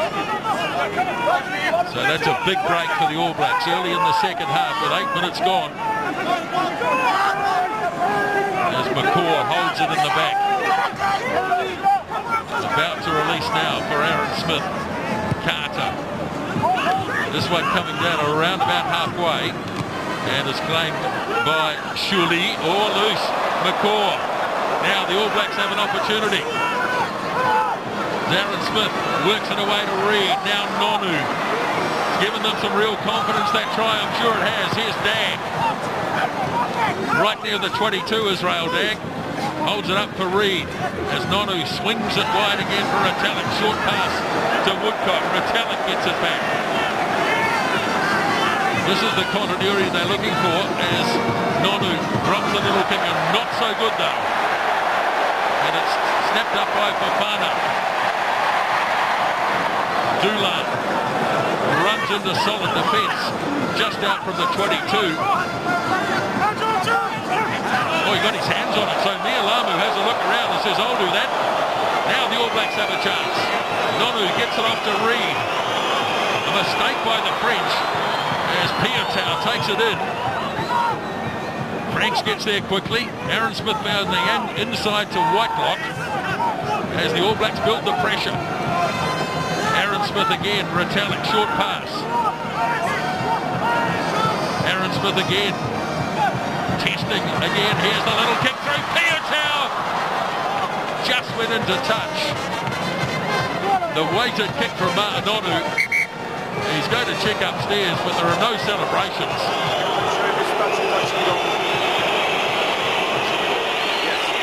I think it's a knock on. That's gone off a French hand for a start, and there.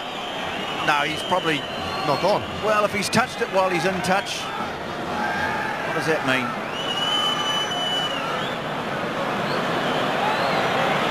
The flag doesn't mean anything. I think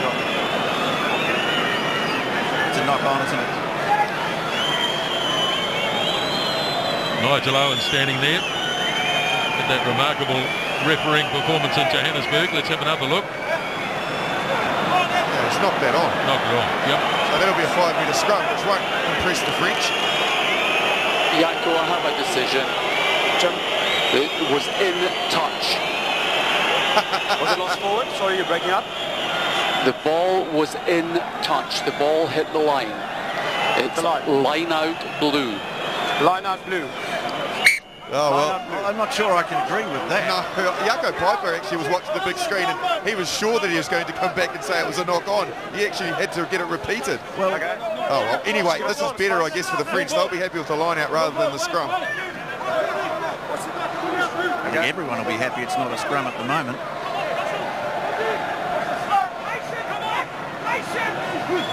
So Kaiser throws, and the All Blacks have disrupted it. It's there. France have recovered, for the moment anyway. No, they've knocked it on. Well, that's a very good result for the All Blacks because they get a scrum 15 metres in and 5 metres away.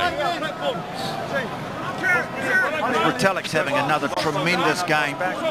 Obviously his aerial skills are good, but the force that he's putting into his tackles is just unbelievable. Yes.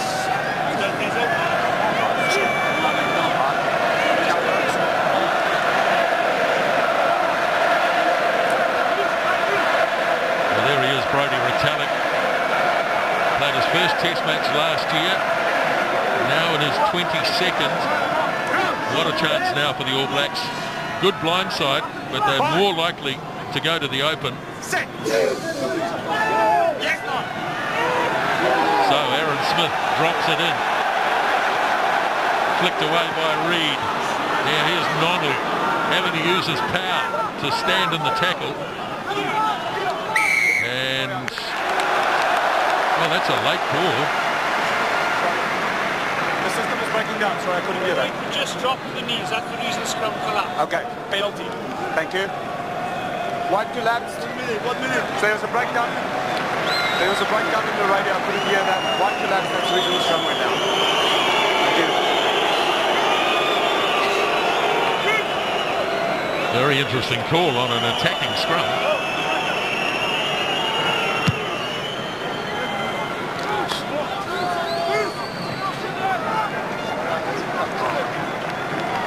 Yeah, he's right.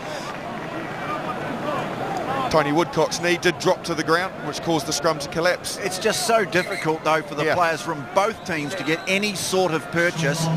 Well, there's a change coming on, well, perhaps for both sides. Aaron Cruden coming on for Daniel Carter in 22 early in the second half. And also a change at hooker for France with Sazewski coming on in 16 for Kaiser. Well, talk us through that change, Justin. Yeah, it's interesting, isn't it? But I think Carter's been superb in the first half. We'll get into it more. The French have taken it quickly. Sazewski straight back into the game. Yes, he's a veteran player, Sazewski. 73rd test tonight. So he's the most experienced French player on the park now. As the high kick goes up, Piutau comes forward and it bounces into the arms of Dusatois. Now Para, he's seen a little gap. And it sits up though for Dag. Got nicely away from Uche. And Israel Dag sets it up for Aaron Smith. Now the kick by Corey Jane right up the middle. And this is going to be claimed nicely by Dulin. Got it off to this impressive number 7 Lurie. But the ball's been lost. And here is Jane, and a little kick through by Jane, and a real opportunity there. But Dulin managed to recover. Well, it was Liam Messon who nearly collected it. The All Blacks have got a result out of this too because he's ruled a French knock-on. Just noticing Daniel Carter as he came off, immediately given a bag of ice. So that may be a clue. We'll try and find out some more for you guys. I'd say it's probably just for the shoulder. Coming back from an injury like the AC, I would suggest that it's just that shoulder. I think it's a tactical change. Carter looked slightly surprised that he was leaving the field. But this man's credentials have just soared in the last couple of years, haven't they? There's Daniel Carter making his way up the steps. He doesn't appear to have any form of leg injury or anything really that wrong with him. I think that's just precautionary ice on that AC joint. But another change too, Justin. Charlie Faumuina is walking onto the field. In fact, he's on the sideline at the moment. They're going to try and get him on, and they are now for Owen Frank. So Charlie Faumuina on an 18. Yeah, as I was going to say, but the game now was all about impact, isn't it? Frank's off, Faumuina on. Faumuina again, and his last couple of tests have been just powerful, work rate, exceptional, and Cruden, he's a world-class 10 now, so nothing given, nothing lost there. Look at the work in that ball. Sam Whitelock, Pascal Pape have been going at it all day.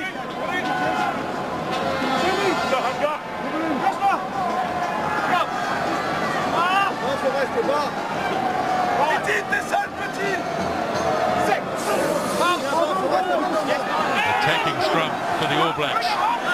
Fed by Smith. Arm out. Here's Cruden. Takes it to the line. Now Nonu.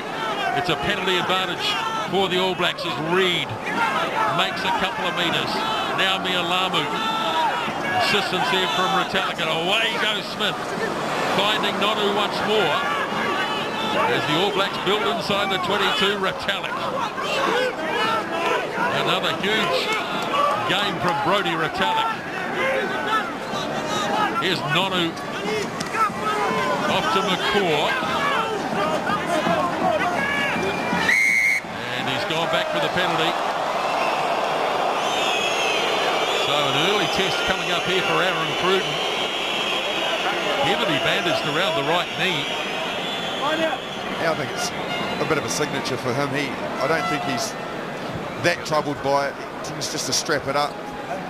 But I guess that's the one dynamic of the change. Like, Carter hadn't missed anything, had he? And he didn't miss anything in Japan either. So I guess the goal kicking responsibilities now do shift, and whether or not taking Carter off this early because he was kicking so well was a good decision, we soon shall find out. There's another scrum penalty, but it's going to happen all day with these conditions. I think maybe the ref should show some sympathy to the players just for the footing and the problems that the scrum is causing.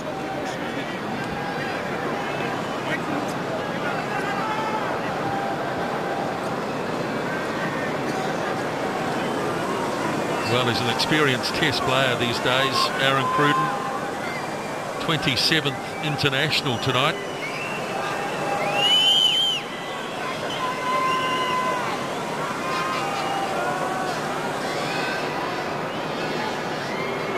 And his first kick is just away. So the score stays 19 points to 12. And you can see there that, well, Dan Carter, first of all, confirmation that it is a tactical change. As Darren Shand, the manager, told our very efficient floor manager, he's had 40 minutes of rugby in 6 weeks. Sebastian Vahamahina, the giant French Polynesian, coming on in jersey 19 for Les Bleus. Now the return kick by Dag, and he's got that up really high. Piatow closing in, and the mark is taken. And very well done too by Bryce Dulin, who quickly spins around and boots it into touch.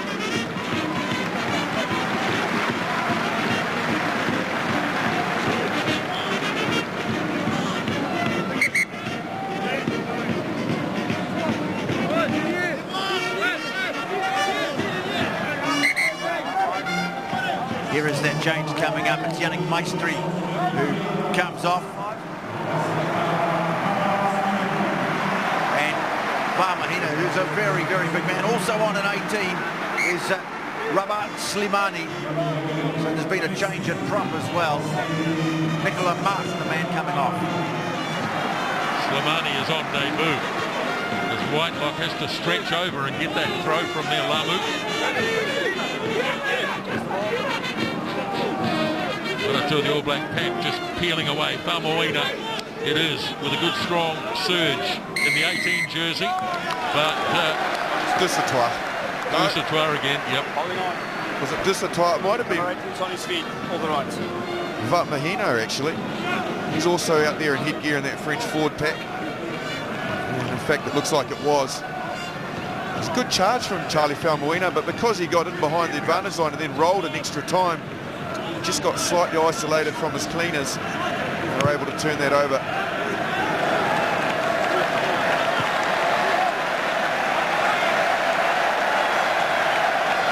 Yes, it was the 19. Vahamahina. Not wrong about his size, TJ. He's a big boy. Saw just a little bit of a lot of him on the tour earlier on this year. Good work in the line out by Kieran Reid, disrupting the French ball. Now Cruden forced to go onto his left boot and scramble it into touch. And France get another opportunity here.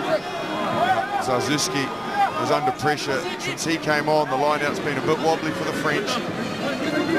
All Blacks putting very good pressure on them. Not just conceding, willing to compete. So Zarzewski throws. Deflected away. Para gets it wide. Here is Fritz. Florian Fritz for Para once again. And big charge. He went backwards though from Forestier. The loose end prop was not afraid to run with the ball. Now the ball is clear. And here is Fofana. Slips the pass to Uche. The All Blacks close them down and drag him over the touchline.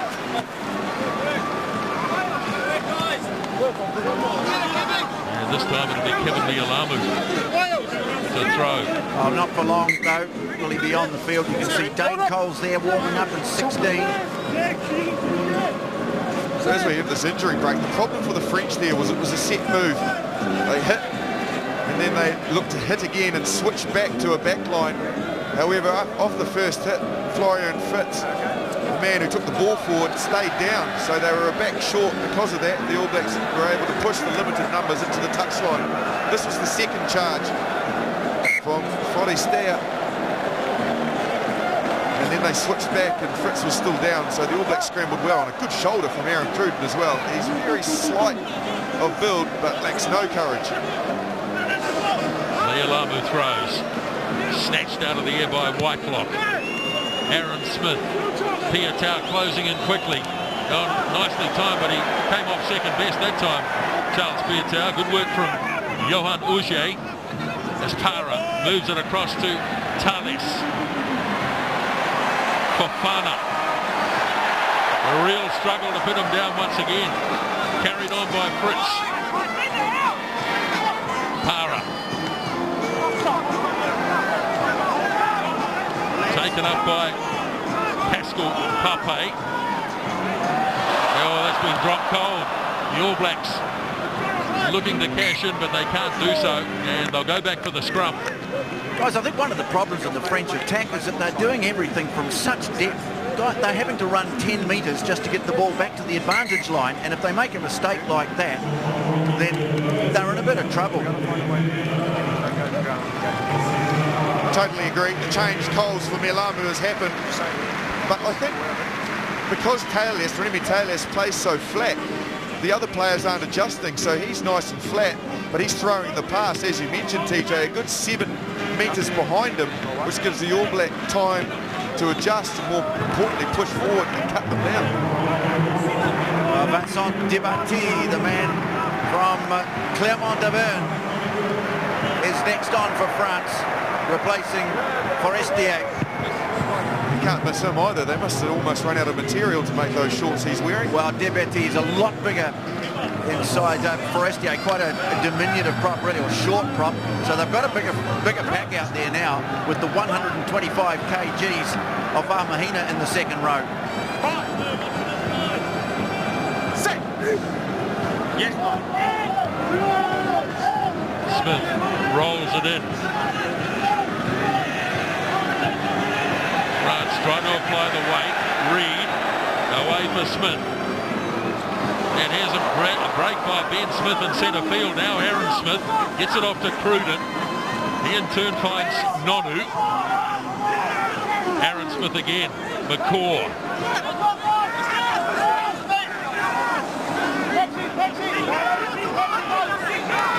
The All Blacks left that one unprotected, and Reed has to tidy up, which he does very well. Excellent work. Now Aaron Smith works it off to Woodcock. Working the blind side here with Dag. Good defence. France have stepped over it. Turnover ball. Mahina. Now they look to go wide. Good thumping tackle by Dane Coles on Uche. Thales stands over it. Slips it back for Para. And that's a good kick, Morgan Para. Driving the All Blacks inside their 22 with Piutau. Dag with a much better angle. And he unleashes. Taken outside the field to play by Laurie, but they want to play the game at pace. And away goes Dulin. Steps through a couple. Dragged down by Ben Smith. Now Para works the blind side. There's some defence for you by Piutau. Turnover coming here, penalty. Ruck pressure, that's what it was, just ruck pressure. The hit first up, but then the second, third wave of All Blacks just smashed into that ruck, and to combat it, the French had to come from the side and the outside to try and block the ball and clear the ruck. Just too powerful, the All Blacks there. I think a lot of it also coming back to the initial force in the tackle. They really are driving through with their tackles tonight. They've had to do a lot of defending. France have thrown a lot at them, but by and large, the defence has been very good and very aggressive.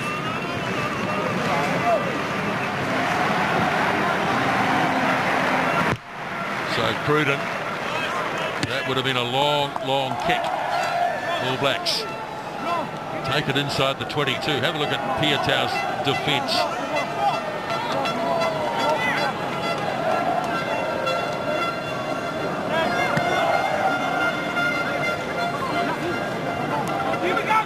We've seen plenty of good defence from the French as well, haven't we?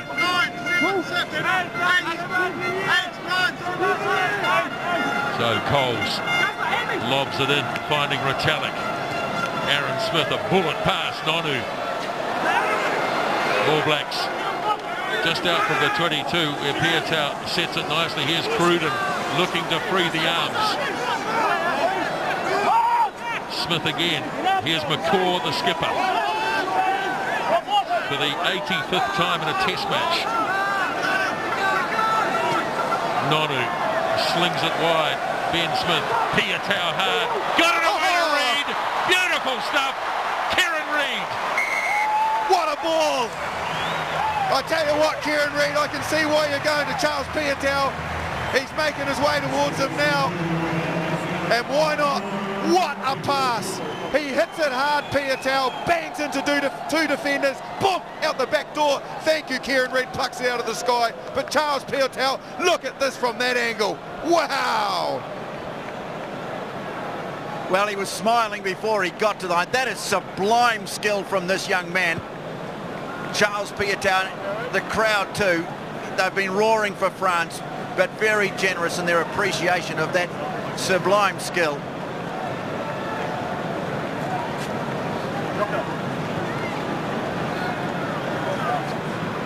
Two second half tries have really separated these two sides. And yes, that try by Kieran Reid has just taken the steam out of the crowd, that is for sure. They've kind of been quiet, haven't they? But they must be appreciative of that skill level.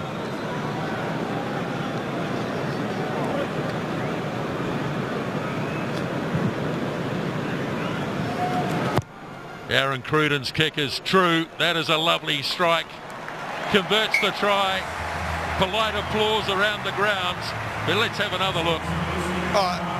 What is so sensational about that pass is he didn't look. He just knew that those two players were there, took the line on and just let the pass go, but timed it brilliantly. Kieran Reid, so often the provided for that time. Gaël Fickou from Stade Toulousain is the man who's come onto the field. And, I think it's the fullback who's leaving. So the kickoff is made, and France have it through Para. Up the centre goes Sarzuski. Haven't had much to cheer about in the second half. Dusatois held up by Retallick. Takes a bit of putting down though. Thierry Dusatois. Now France. Vaha Mahina. Off it goes now to Fritz. Here is Laurie. Off to Sarzuski, who started it all. Not held, so gets up and goes. Good, powerful charge by the veteran. There it is for Para. Little short pass for Uche. That's the goal line the All Blacks are backed onto. Reaching in for it is Pape. Again, the All Blacks under the pump here. Pape, he couldn't pick it up. He's got an advantage here for France as Nida has a go. Para. Gets it off to Fiku. Held up in the tackle of Nonu. Advantage still applies here. So he'll let it go a bit longer. There's Para. Suzuki backs his way in. Here goes Mida. Just short.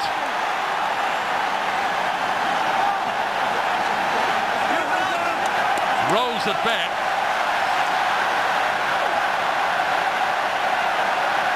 Dusatois stands over it.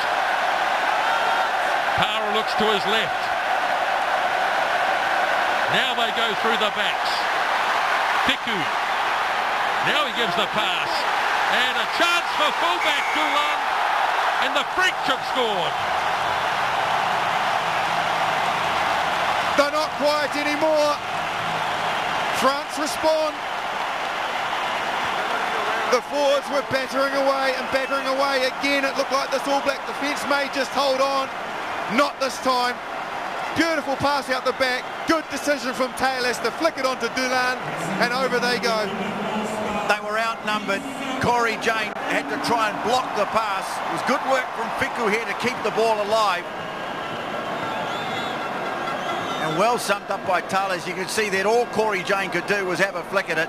And Dulin, it wasn't he who went off. In fact, it was Florian Fritz. And so the French, well, showing great spirit just when it felt that the tide had turned, back they come.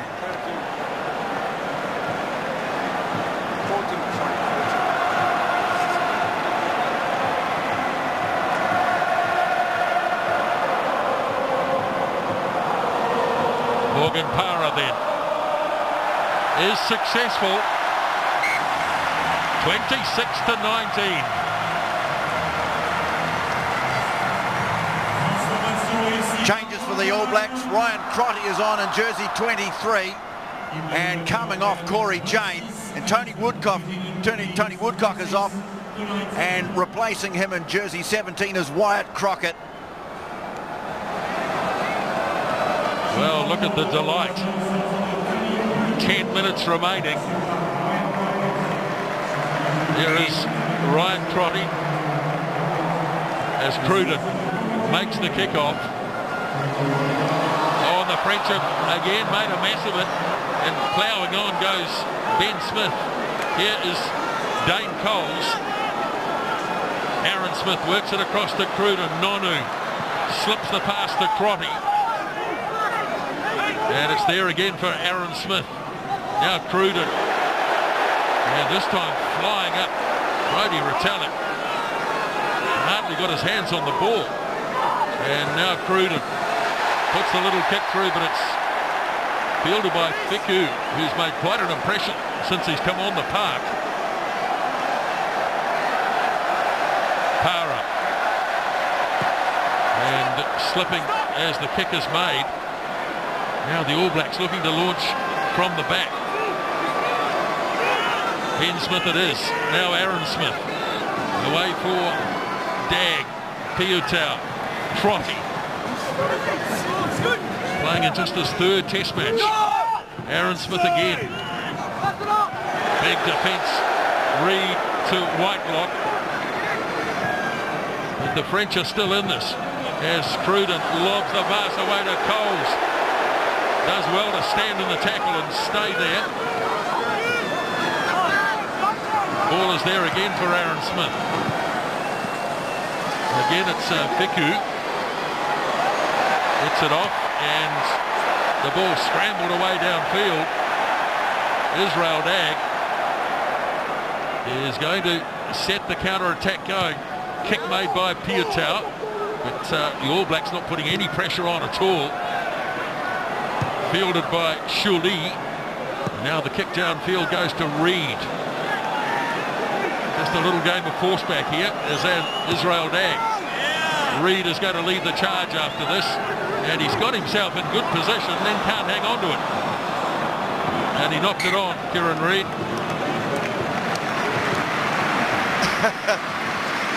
There's some hands on hips. Vavahina's not injured. You can see him there with the headgear on. He just dropped to a knee. Just simply because of the intensity and the flow of that game. in that period, the players were just fatigued. Well, big change now for the All Blacks. Aaron Smith comes off and Tawara Kurbalo on. He'll be playing in jersey 21, the big 10 minutes coming up in his career. You'll have noticed that Ben Smith has gone back to the wing after starting the test at centre. Ryan Crotty now functioning outside Ma'anonu. But there's a lot of players, not only with hands on hips, but a lot of calves being stretched at the moment. I think this is a very energy-sapping surface. Oh, a great shot there of French legend Serge Blanco. What a fullback he was. You'll be impressed with the two players on display in that position tonight. Dulane, I think, has had pretty much a very good game, and Israel Dagwell, world class. Corey Jane coming off. That wasn't a tactical substitution by the sound of it. He's got an ice pack on the neck, took a bit of a blow. That forced the change. Well, it's hard to believe this is a French team that's finished last in the Six Nations. Quick stability. So maybe, just maybe, Philippe Saint-Andre might be able to inspire them to a much better season. Certainly the signs are promising. 7.5 minutes remaining here at Stade de France. 26-19. Shoulders pointing down, left to shoulders. Yeah, British pointing down. Massive size difference on this side. Wyatt Crockett, you know, is a very big man up against Slimani.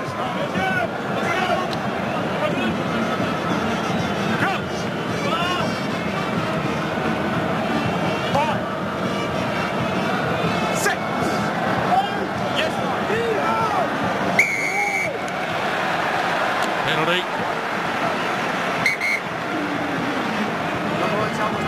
Before the ball even went in. Okay. And a quick look at the penalty count. Well, it's pretty bad for the All Blacks, really. 10 penalties, they won't be happy.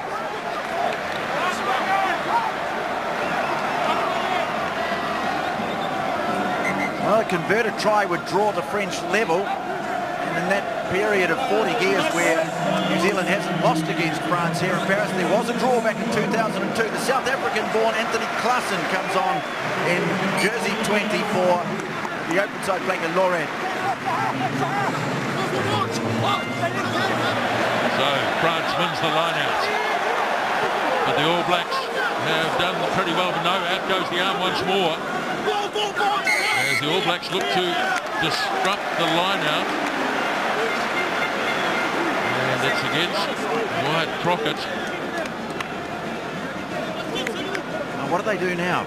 They've got to go for the touch, I think. They've got plenty of players, as we know with the French, to implement if they manage to get a 7-pointer or a drop goal. But they have struggled. Yes, they've scored a try, but they've struggled all day. So the kick is good. That's Dulane. He's excited. 7 metres out, the French. If they can score and convert, then they can win. The biggest problem is getting that first thing right. Crossing this All Black line. Big throw, Zazuski. He got it right. Taken off him by Dusatois. So France somewhere in there have it. Zazuski slipped the pass off to Dibati. Now Para. Everybody's keen to carry the ball.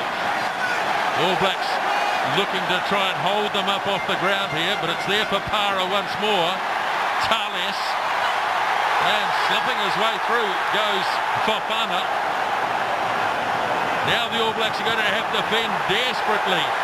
Vahamahina. Goal line right there for Para.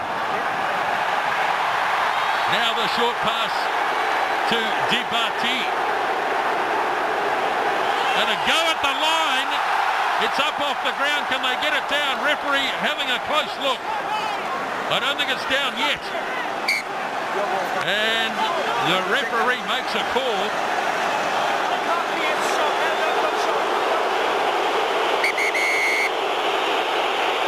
Meanwhile, there's a scuffle going on here. There's a few unhappy forwards out there. How on earth did the All Blacks hold on there? How did they not score? I'm going to check for a grounding. No, the player broke away that went for score. He was not far the ball. He broke away. Well, they're going to go upstairs and have a look here.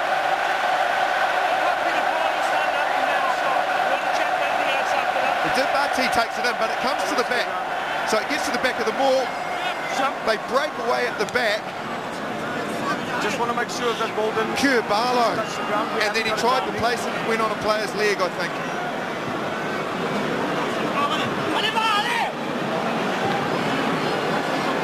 Certainly on his back there.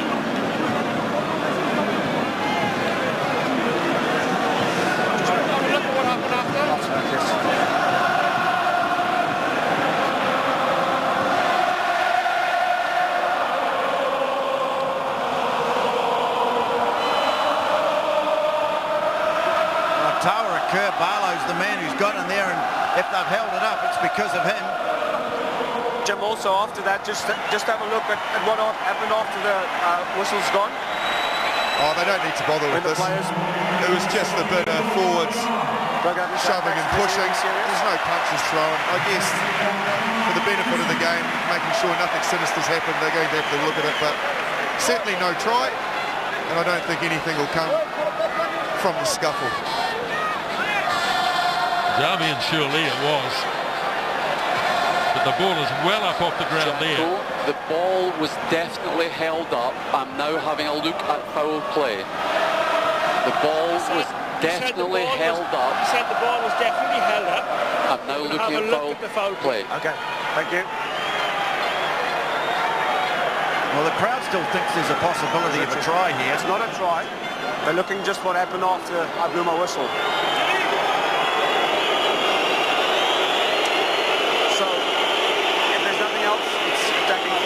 I think it started with Pepe and Sam Whitelock.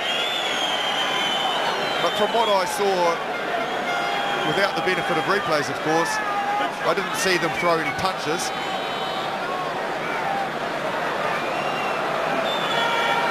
There's Pepe that comes in, actually. Well, that's a bit silly from Pepe. He didn't need to get involved with that. Although those two, as you said before, they've been all over each other all night. Certainly have. There's no punch. He actually just grabs at the jersey high. It's just pushing. Let's get on with it. Okay, Jacko.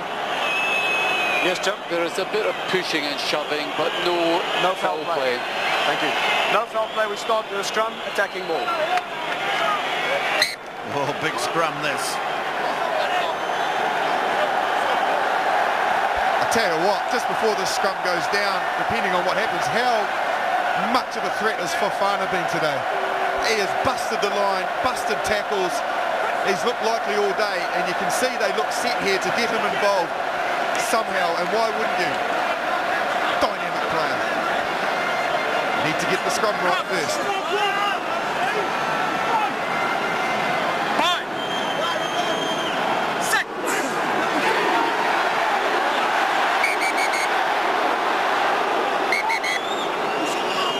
The All Blacks making a big point there, but the French will get another chance.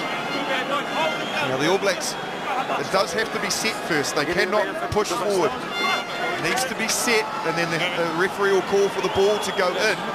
Then they can push. They were guilty of pushing early there, probably lucky.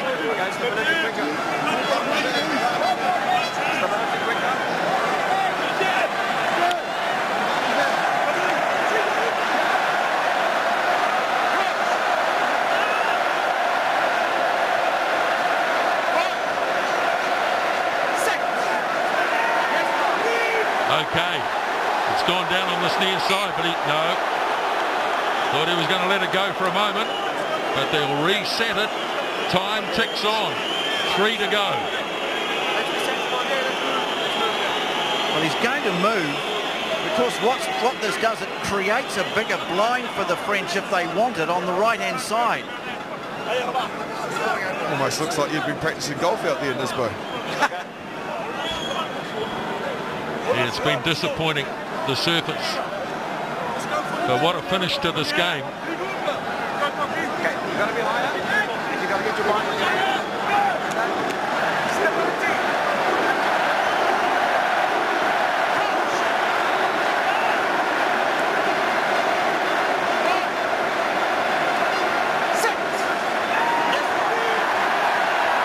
Now in it goes.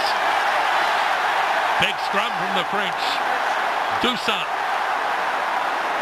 McCaw makes a big tackle.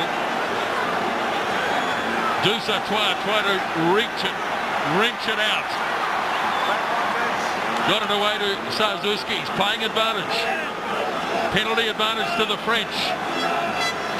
Toussaint, the halfback, swings it off to Klaassen. Now Toussaint, Vahamahina, the big man. Crockett goes in and makes the tackle. Toussaint, now they go wide. Tales. But they were crossing, but nevertheless it's still a French penalty. That was from the scrum, destructive scrum from the French. They powered their way forward so fast, in fact, that Klaassen couldn't keep control of it.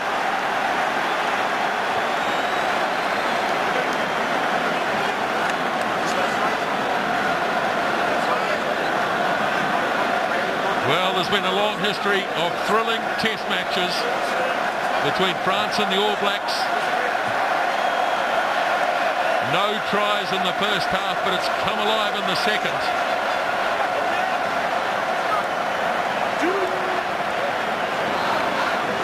Interesting here, Aaron Cruden's sort of hovering in behind the scrum. Muget has stayed on the wing, so with Cruden there, they've actually got two on the blind side, the All Blacks, basically a big numerical advantage to the French out to the left with Toussaint, but you'd think they want to keep it in after that last scrum. Right, now Toussaint gets it in. Very nearly lost it. Got a penalty, the All Blacks. There was a hand in there. Used his hand. He the red book. He won the ball with his hand. Your player won the ball with his hand. Well, what a silly thing to do. Have a look and see if we can see the hand. Yep. Get this move. It's over. Thank you. All they've got to do is kick it out. The referee says it's over. And indeed it is over. The boos ring around the grounds. But the game has been won by the All Blacks. A sterling second half from both teams, really. Final score 26-19. Exciting finish to this match. Really, with the time working against them, you would think only at the most the French could have got themselves a draw, not a win. They pressed hard, but like this All Black machine has been doing, they hold on defence. They will not give up, desperate. And in the finish, produced a good, strong, solid scrum at the crucial time to deny the French, but spirited performance from France. I agree, Nisbo, the way forward might be a bit clearer now for Saint-Andre Dusatois and his team after a good performance here in front of their home crowd. Well, it wasn't a win, but it was a victory of sorts for the French.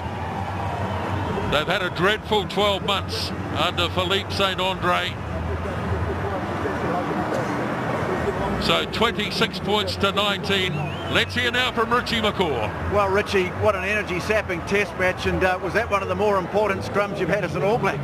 Yeah, it was a hell of a scrum, and I think we knew it was going to be a tough old match, but it come down to one or two moments there at the end.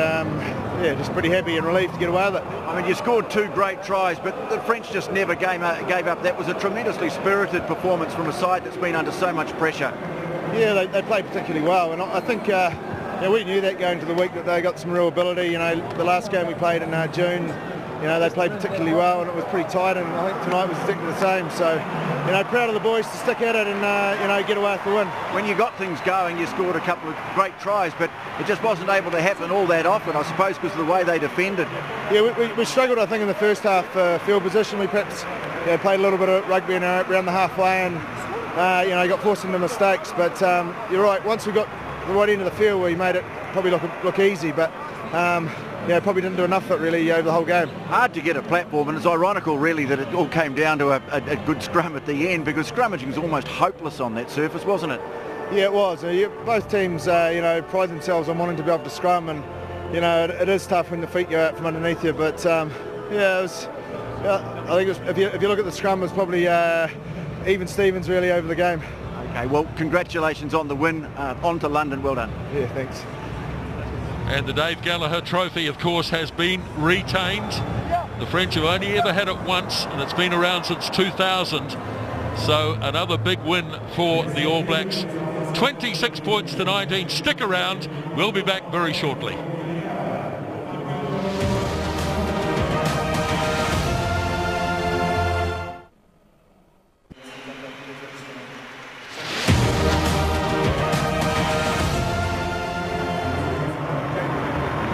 The All Blacks have retained the Dave Gallagher Trophy as the presentation is made once again to Richie McCaw by Thierry Dusautois. And so the All Blacks and France have met 4 times this year, and the All Blacks have been successful on all occasions, but it was hard fought here in Paris tonight. 2 tries to 1.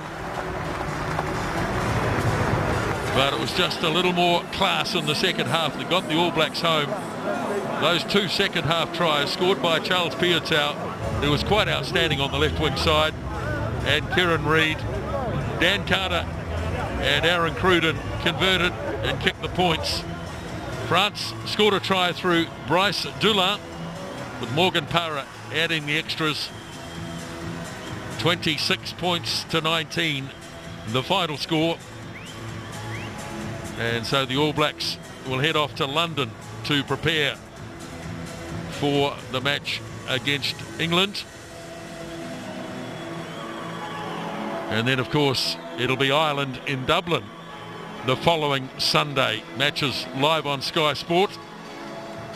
But, well, Justin, it was tough, but they got there. They got there. It was tough. And when you think about this game in its entirety, and you think about what the French threw, they threw a lot at the All Blacks. There's a lot of times the All Blacks were on their line defending with all their will and all their might. So the French certainly didn't sit back and wait for the All Blacks to come to them.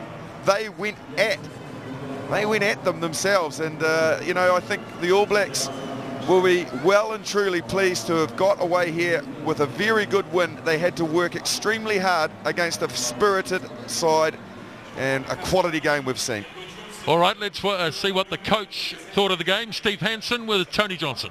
Well, Steve, you've defended the Dave Gallagher Memorial Trophy, and I know that means a lot to the team, but boy, you had to work every minute of it tonight, didn't you? Yeah, we did. It was a good old tussle, and you know, that's why they're called test matches, and they test our resolve. And you know, I'm happy to say we came through it with you know, a lot of courage and a fair bit of skill too. We scored a couple of nice tries, so happy. I imagine scrum coach Mike Cron might be the happiest member of the coaching staff right now after that last effort. Yeah, it was a lot of, you know, it was difficult to scrum on, wasn't it? You know, the ground was just ripping up like a carpet. So, and then you got the referees' interpretations and then the reality. So both sides did their best at scrum time, and you know, I don't know that either one of the sides got dominance. Yeah, it's too much of a recurring theme. I know you went to London this week and you talked about it. I mean, is there any light at the end of the tunnel at the moment? Because it's just become such a blight on the game. Yeah, look, I think people are starting to realise that it's difficult, and you know, where they go is going to be interesting. Okay, all right. The 2 tries you created, the second one was an absolute pearler. Charles Piutau, you put your faith in this young man, and he's simply paying it back, isn't he? Yeah, well, he scored the first one after a lovely kick from Ben Smith, nice counter, and then he certainly set the second one up with a lovely offload, a la somebody else we know. So, and Rito right there to finish it off. So, yeah, no, very happy with Charlie. He's just showing a real maturity for a young man. I mean, it was a real tough job getting on top of them. I mean, first half in particular. I mean, what were the sort of problems that you had to discuss and sort out at half time? Oh, it wasn't too much to sort out. It was just that we're in a real contest, and we had some opposition that wanted to, arm wrestle, and we had to be patient and wait for the opportunities to come, and when they come, seize them. And we tidied up our kick chase game and started to turn over a little bit of the kick ball back to ourselves, and off the first try, that's exactly what happened. Caught it a couple of rucks later, and then another wee kick, and they gave us a opportunity to counter and score. I mean, I got the sense during the week that while, a lot of people have been thinking that the England game's the focal point of this tour, that this was a game that occupied your mind a fair bit. Yeah, it did, because it had the chance of being the slippery banana skin, because they're quality opposition, and when they turn up, they're world class, and we saw that tonight. Okay, well, big tough game it is coming up next against England at Twickenham. They'll be looking forward to getting over there in the challenge. Yeah, look, we'll enjoy tonight's moment because it's special. Dave Gallagher Trophy is special to the team, and when you win Test matches that are hard to win, you enjoy them. So we'll do that tonight, and tomorrow we'll get back on the carousel and look forward to England. Still unbeaten in 2013. Yeah, well, it's about if you perform well enough, you get the rewards like that. So they've done enough tonight to win, so it's great. Okay, Steve, thanks very much. We'll see you in London. Yeah, thank you. Cheers. Yes, 2 to go against England at Twickenham next Saturday, and then Ireland and Dublin the following Sunday. And if the All Blacks can get through both of those, an unbeaten season, they don't come off very often. Well, Charles Piutau tonight, Justin, certainly justified his position, and some beautiful touches. Oh, well, that one there, hard to describe how good that was. And at an important time as well, for a player to take the line on, just a superb offload at a crucial stage of the game. This here, look at the speed of Piutau. Now you have to check and slow a little and turn, and still had enough pace. Slightly, you'd have to say, out of position on the wing. He probably prefers fullback. But he's got enough speed, enough power, and enough skill to play on the wing. Everything, every time he touches the ball is good. Okay, there he is.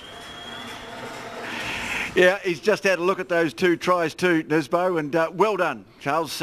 2 tries, a really proud moment for you tonight as part of this All Black win. Yeah, I'm just happy to be out there, and it's a great occasion and awesome crowd. Okay, tell us about the first one. Nice kick through. Yeah, I was hoping, just trying to support, and then I saw the kick go through, so thought I'd just try to chase my hardest. I suppose the main thing, a situation like that, make sure you stay on side. Yeah, so I was trying my best. I wasn't sure, so I was hearing out if the ref was calling me if I'm offside. What about the second one? Lovely out the back door pass. You practice that sort of thing, do you? A little bit, not so much. It's quite a bad pass, but lucky Rito caught that, so. Can you believe what's happened in the last few weeks? Getting that start against Australia, then Japan last week where you had your family with you, that must have been really great. I mean, can you just believe what's happened to you this year?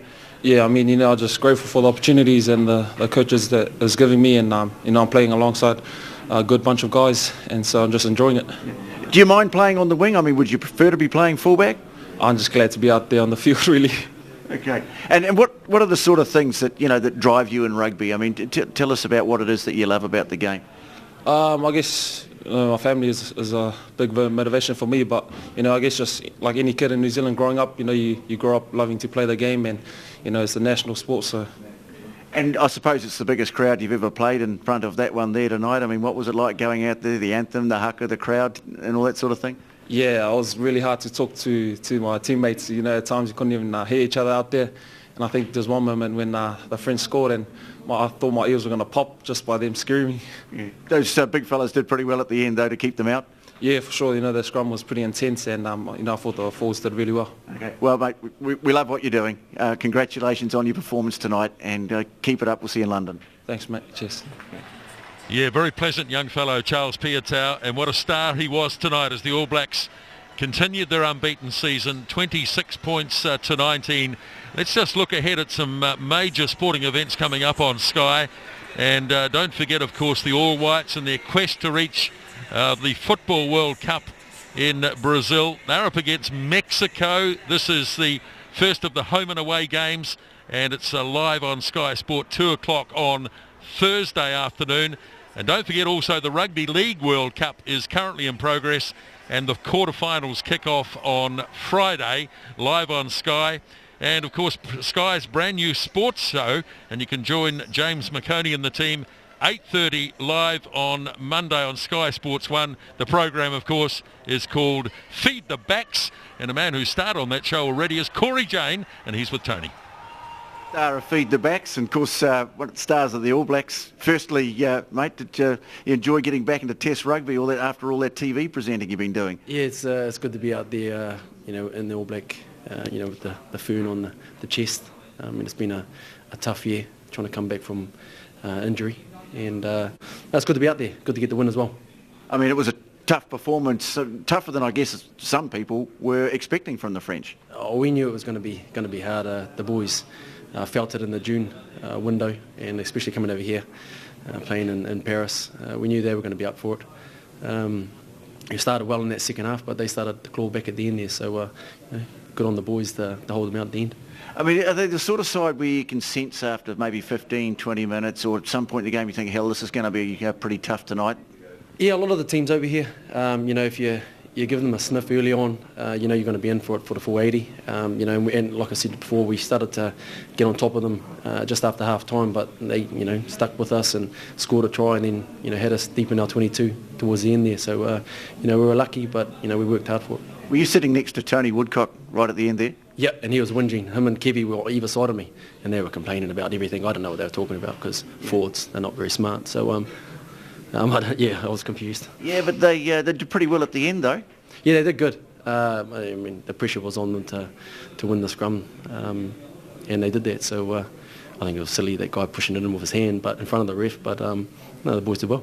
Well, mate, what about the fact that you nearly scored a try? We thought for a moment you'd done something quite remarkable. In fact, if you have a look down to the right there, once the ball comes out of the scrum, great bust by Martin Nonu.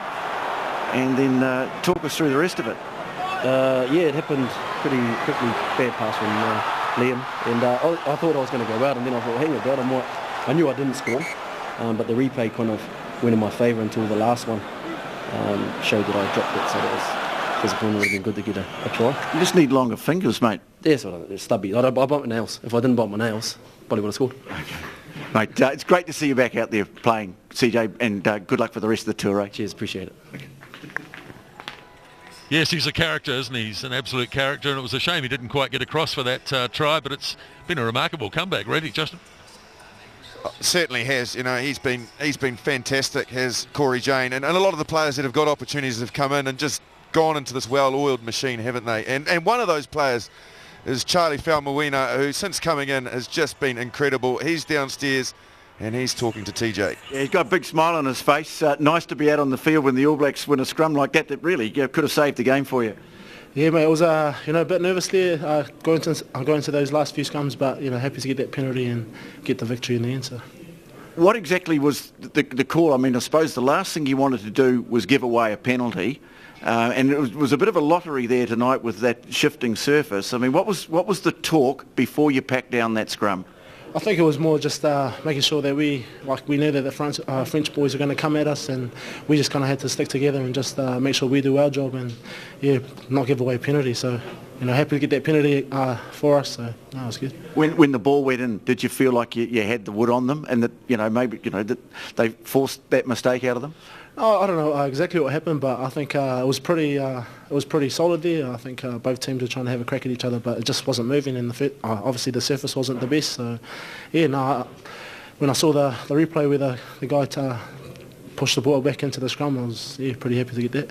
What about in the first half? I mean, you're sitting up in the stand and you're watching this. In fact, if you have a look at the monitor here, we've got some examples of it. It just seemed it was so hard to get any sort of steady platform at scrum time. Yeah, I guess both teams are trying to do what they can to disrupt everyone's ball. Obviously, it's a little bit harder with the new rules, but it's. It looked like it was trying to scrum on the carpet in the hallway at home, though. Keep bunching up on you. Yeah, well, there's some of those big French boys there, so there's a lot of power coming through their side, and our boys are pretty big too. So. when you came onto the field, I mean, did you have, special advice from Mike Cron when you came? Let's have a look at that. I mean, there's a big pile of dirt there, mate. That's you fill up a swimming pool with that. But I mean, what did Mike Cron say to you when before you came out onto the field? Yeah, just to do what we've been taught to do, which is just try to keep straight and just push straight through them. And yeah, I think it kind of worked towards the end. So. And how about the experience of playing here in Paris? I mean, it's a massive crowd. It's a really awesome atmosphere. I mean, how did you find that? Yeah, it's probably one of the better atmospheres I've been to. Yeah, it's awesome. 80,000 people cheering against you sometimes, and it was awesome to play. So. And mate, I have to ask you at this point, it's a very sad week in New Zealand. Someone that a lot of us knew very well. Obviously, Papa Leotelli, Peter Fatialofa passing away, and obviously that had a big effect on a lot of you guys. Yeah, obviously, big. He's a prop as well. It's someone that, growing up, you get to watch him, especially because he played for Auckland. But I think just the condolences to their family and their time of need throughout this week. So, yeah. Okay, thanks for that, Charlie, and well done today. Congratulations on the performance, and we'll see you in London. Cheers, thank you. Yes, there are the thoughts from Charlie Faumuina. Well, that wraps it up from the Stade de France. The All Blacks have got through it, and it was a battle, but they've retained the Dave Gallagher Trophy, 26 points to 19. So on behalf of Tony Johnson and Justin Marshall, Grant Nisbet signing off, and we'll see you next Sunday morning from Twickenham in London.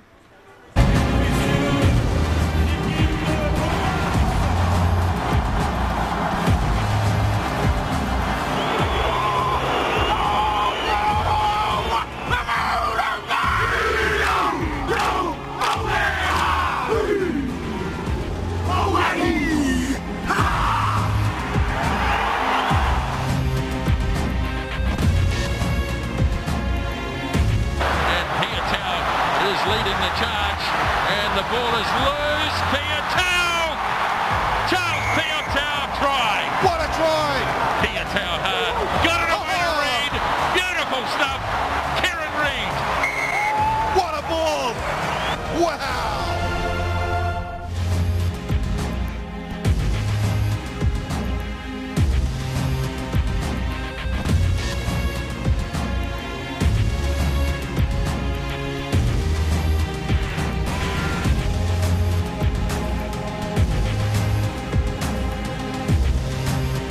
Coverage from Paris of the All Blacks versus France was proudly brought to you by Ford.